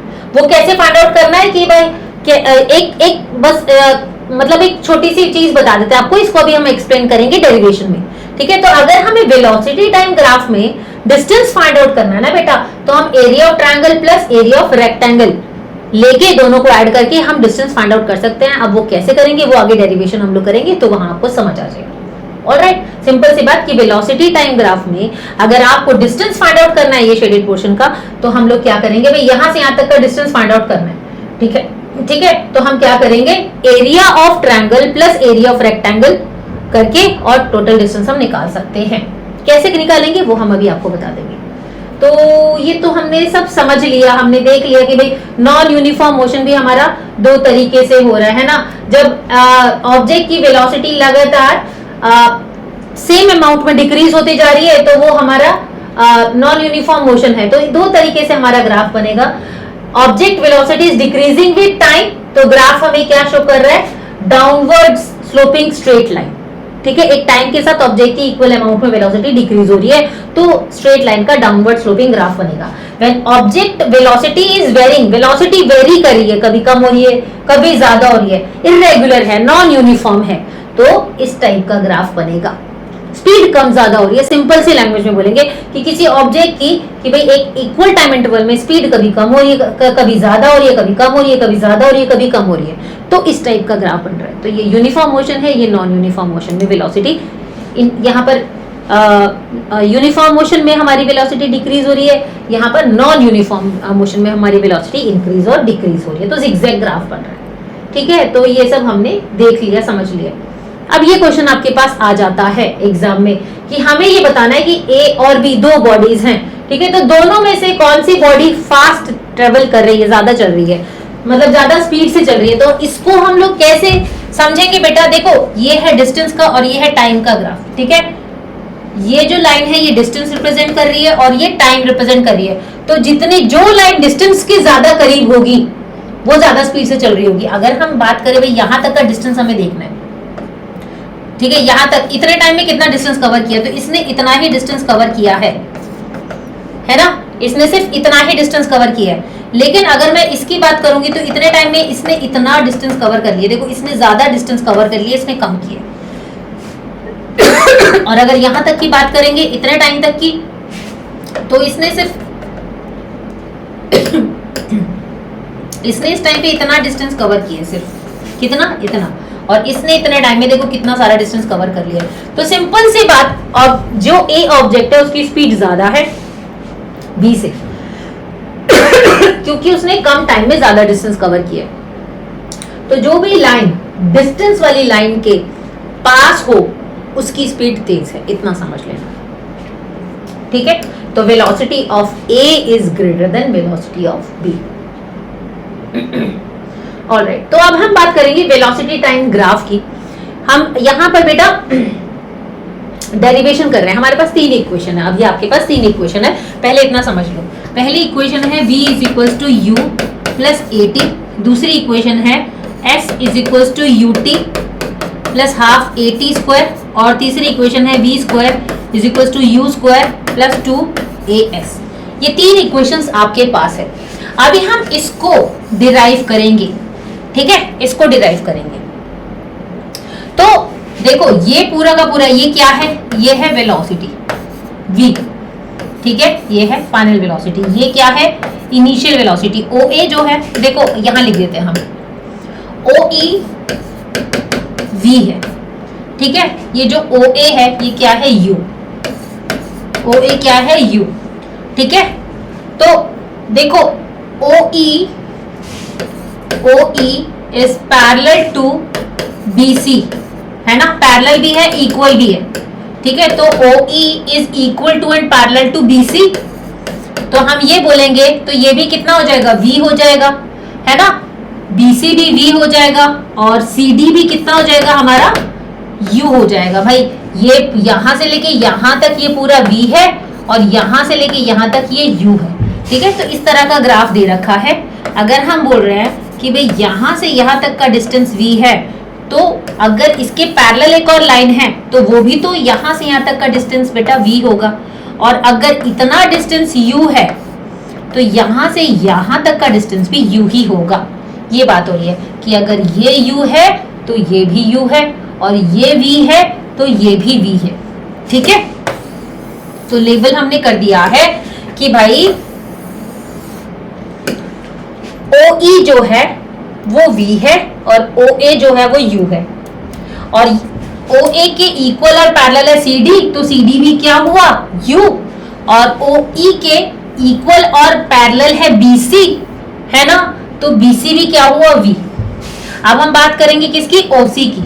तो OC कितना है हमारा, OC कितना है हमारा T, तो OC के इक्वल और पैरेलल है EB, तो देयरफॉर EB भी हमारा कितना हो जाएगा T। इतना समझ आया आपको, ठीक है।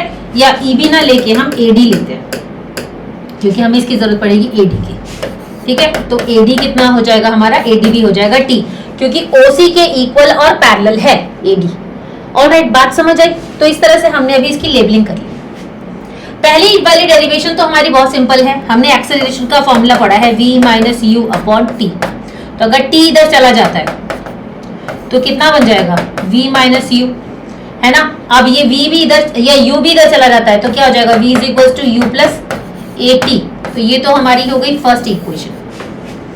ठीक है, क्या है first equation? v is equal to u plus a t. तो यहाँ हमने एक्सेलरेशन के फॉर्मूला से इसको डिराइव कर लिया, सिंपल।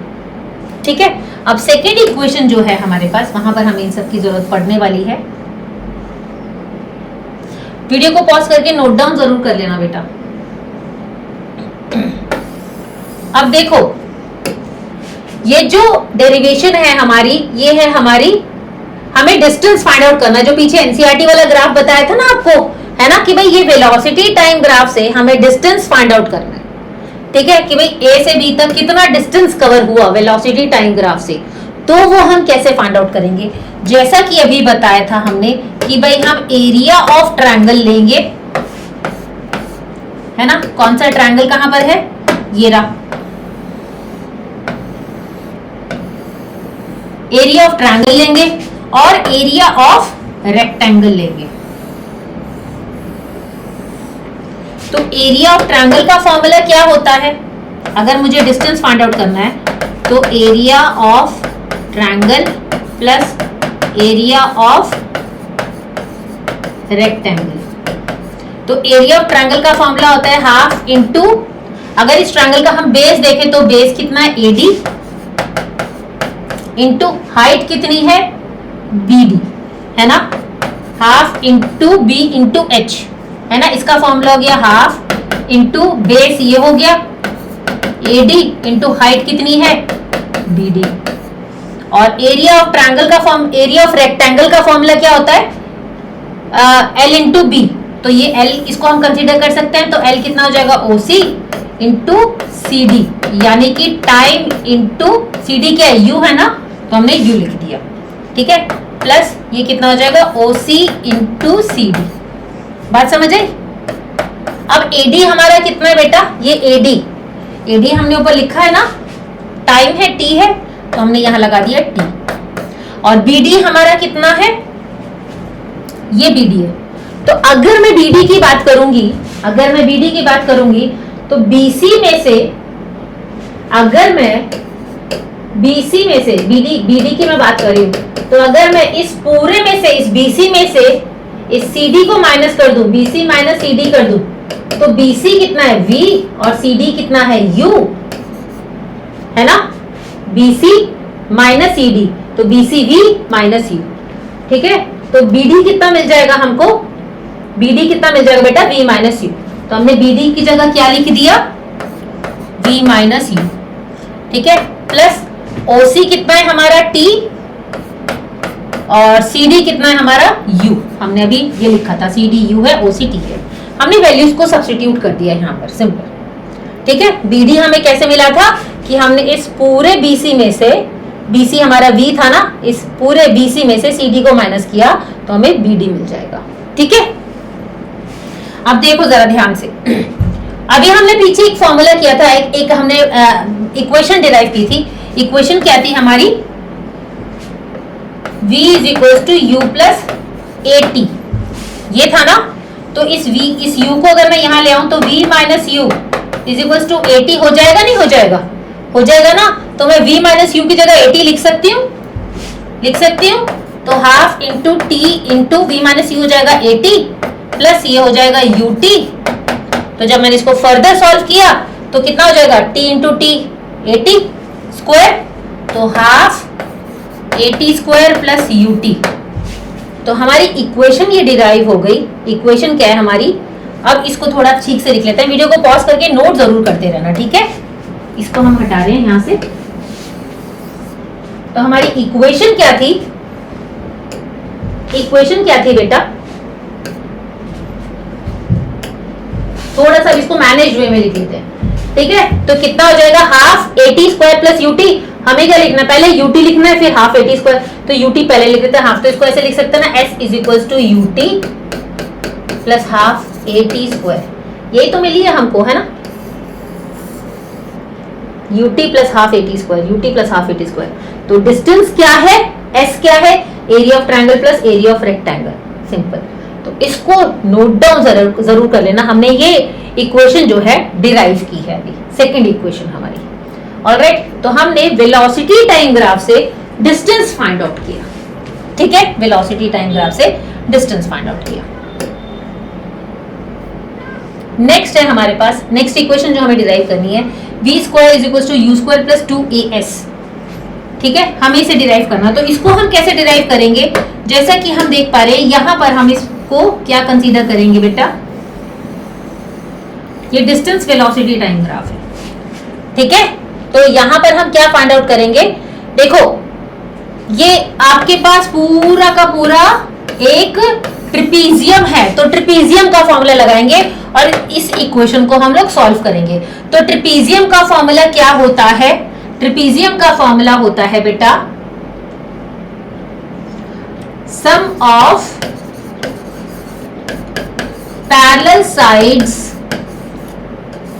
अपॉन 2 इंटू एच, ठीक है। ये क्या है, हम यहां से डिस्टेंस फाइंड आउट कर रहे हैं, ठीक है।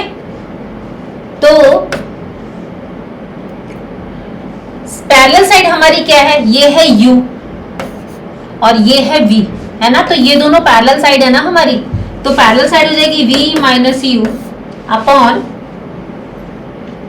2 इंटू h, क्या है, ये हाइट है ना, हाइट है, ये जो परपेंडिकुलर होता है वो h होता है।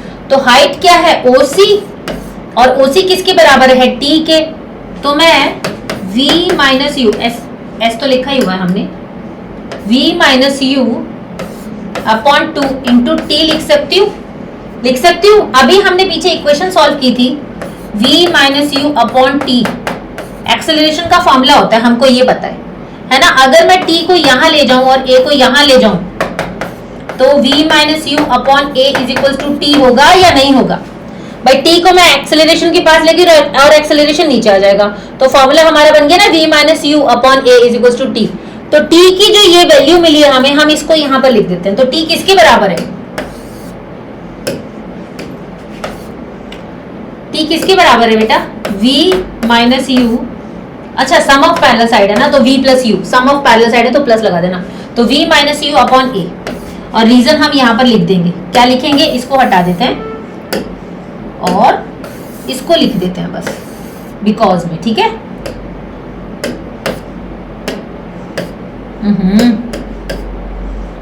तो यहां पर हम रीजन दे देंगे because v minus u upon a is equals to t. अब क्या होगा, इन दोनों को हम मल्टीप्लाई कर देते हैं, ठीक है। तो ये क्या हो जाएगा, ये तो हो जाएगा 2a और यहाँ पर आ जाएगा v प्लस यू और यहाँ आ जाएगा v माइनस यू, ठीक है। ये तो डिस्टेंस तो है ही हमारा, ठीक है। अब a plus b, a minus b की आइडेंटिटी दिख रही है आपको यहाँ पर, a प्लस बी और a माइनस बी की आइडेंटिटी दिख रही है। तो मैं क्या लिख सकती हूँ यहाँ पर, a square minus b square upon 2a। अब 2a को अगर मैं x के पास ले जाऊंगी तो कितना बन जाएगा बेटा, 2as is equals to v square minus u square, और यू स्क्वायर को भी अगर इधर ले गई तो हमारा फॉर्मूला क्या बन जाएगा, u square plus 2as is equals to v square. तो हमारी ये जो इक्वेशन है ये हमने डिराइव कर दी, मिल गई ना भाई। उल्टी साइड से लिखना थोड़ा सा टफ हो जाता है। तो हमारा जो इक्वेशन है, हमारी इक्वेशन क्या बेटा, v square is equals to u square plus 2as, ये भी हमने यहाँ पर डिराइव कर दी। तो पहले वाली इक्वेशन में हमने ट्रायंगल का और रेक्टेंगल का सम लिया था जब हमें डिस्टेंस फाइंड आउट करना था। अब हमें इसका पूरे का डिस्टेंस फाइंड आउट करना था कि भाई टोटल कितना डिस्टेंस फाइंड आउट हुआ है। तो हमने क्या किया, ट्रेपेजियम को ले लिया और ये इक्वेशन जो है हमने डिराइव कर दी। ऑलराइट, आई होप आपको समझ आया होगा, दोनों इक्वेशन की डेरिवेशन समझ आई होंगी, है ना। ठीक है, आगे बढ़ जाते हैं हम। तो हमारे पास एक यहां पर न्यूमेरिकल है, ठीक है। तीन इक्वेशन हमने पढ़ी, पहली पढ़ी v is equals to u plus a t, दूसरी पढ़ी हमने s is equals to u t plus half a t square, और तीसरी हमने पढ़ी v square is equals to u square plus 2as, है ना। तीन इक्वेशन हमने पढ़ी। तो हम जब इन इक्वेशंस को यूज करेंगे ना बेटा, तो हम पहले ये चेक करेंगे हमारे पास गिवन क्या क्या है क्वेश्चन में, और हमें फाइंड आउट क्या करना, उसके अकॉर्डिंग हम इक्वेशन कोई भी पुट कर लेंगे। ऐसा कुछ स्पेसिफिक नहीं है कि भाई हमें यहाँ पर यही फॉर्मूला लगाना है, हम किसी को भी मतलब मैक्सिमम इंफॉर्मेशन जिसमें हमें मिल रही है उसके अकॉर्डिंग हम डेरिवेशन जो है वो यूज करते हैं, इक्वेशन को यूज करते हैं। ठीक है, a car starting from rest से स्टार्ट किया है, तो इनिशियल वेलोसिटी कितनी हो गई? 0। ठीक है, इनिशियल वेलोसिटी हो गई 0। A car starting from rest moves with uniform acceleration of 1 metre per second square. Acceleration हमें गिवन है कितना? 1 मीटर पर सेकेंड स्क्वायर, और टाइम हमें दे रखा है 4 मिनट का। हमें स्पीड और डिस्टेंस फाइंड आउट करना है, स्पीड एंड डिस्टेंस। ठीक है, स्पीड फाइंड आउट करनी है और डिस्टेंस फाइंड आउट करना है। तो u गिवन है, a गिवन है, t गिवन है। ठीक है, तो हमारे पास कितनी इक्वेशंस है? देखो हमारे पास एक तो v is to u plus a t है ना, क्योंकि इसने इनिशियल से स्टार्ट किया है। भाई हमारे पास फॉर्मूला होता है v minus u upon T, acceleration का फॉर्मूला होता है। v हमको नहीं पता, u हमको पता है ना, तो इससे हम v फाइंड आउट कर सकते हैं, इस फॉर्मूला से v फाइंड आउट कर सकते हैं, सिंपल। तो हम क्या करेंगे, इनिशियल वेलोसिटी हमें कितनी दे रखी है, ये पता नहीं क्यों लिखा हुआ है इधर, चलो कोई बात नहीं, नेक्स्ट टाइम से ना ये सब नहीं लिख के लाएंगे, सॉल्व करके दिखाएंगे आपको। ठीक है, तो v minus u upon T, चलो अभी इसके अकॉर्डिंग ही जैसा दे रखा है उसके अकॉर्डिंग हम लोग बता देते हैं आपको, क्योंकि फिर ऐसे ना दिक्कत हो जाएगी। तो बेटा हमारे पास इनिशियल वेलोसिटी 0 गिवन है क्योंकि रेस्ट से स्टार्ट किया है, एक्सेलरेशन गिवन है 0.1 मीटर पर सेकेंड स्क्वायर, और टाइम पीरियड हमें दे रखा है 4 मिनट का। तो क्योंकि मीटर पर सेकेंड के हिसाब से चल रहा है तो मिनट को हमें सेकंड में कन्वर्ट करना पड़ेगा, है ना। तो 1 मिनट में 60 सेकंड होते हैं, तो 4 मिनट में कितने होंगे?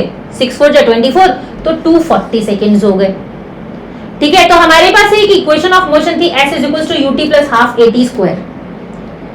ठीक है, तो हमने क्या किया, यहाँ पर हमारे पास इनिशियल वेलोसिटी भी है, टाइम भी है, एक्सेलरेशन भी है, इससे हमने डिस्टेंस फाइंड आउट कर लिया, s फाइंड आउट कर लिया। ठीक है, कितना मिला? 2880। और फिर हमें क्या बोला था? स्पीड फाइंड आउट करने के लिए बोला था।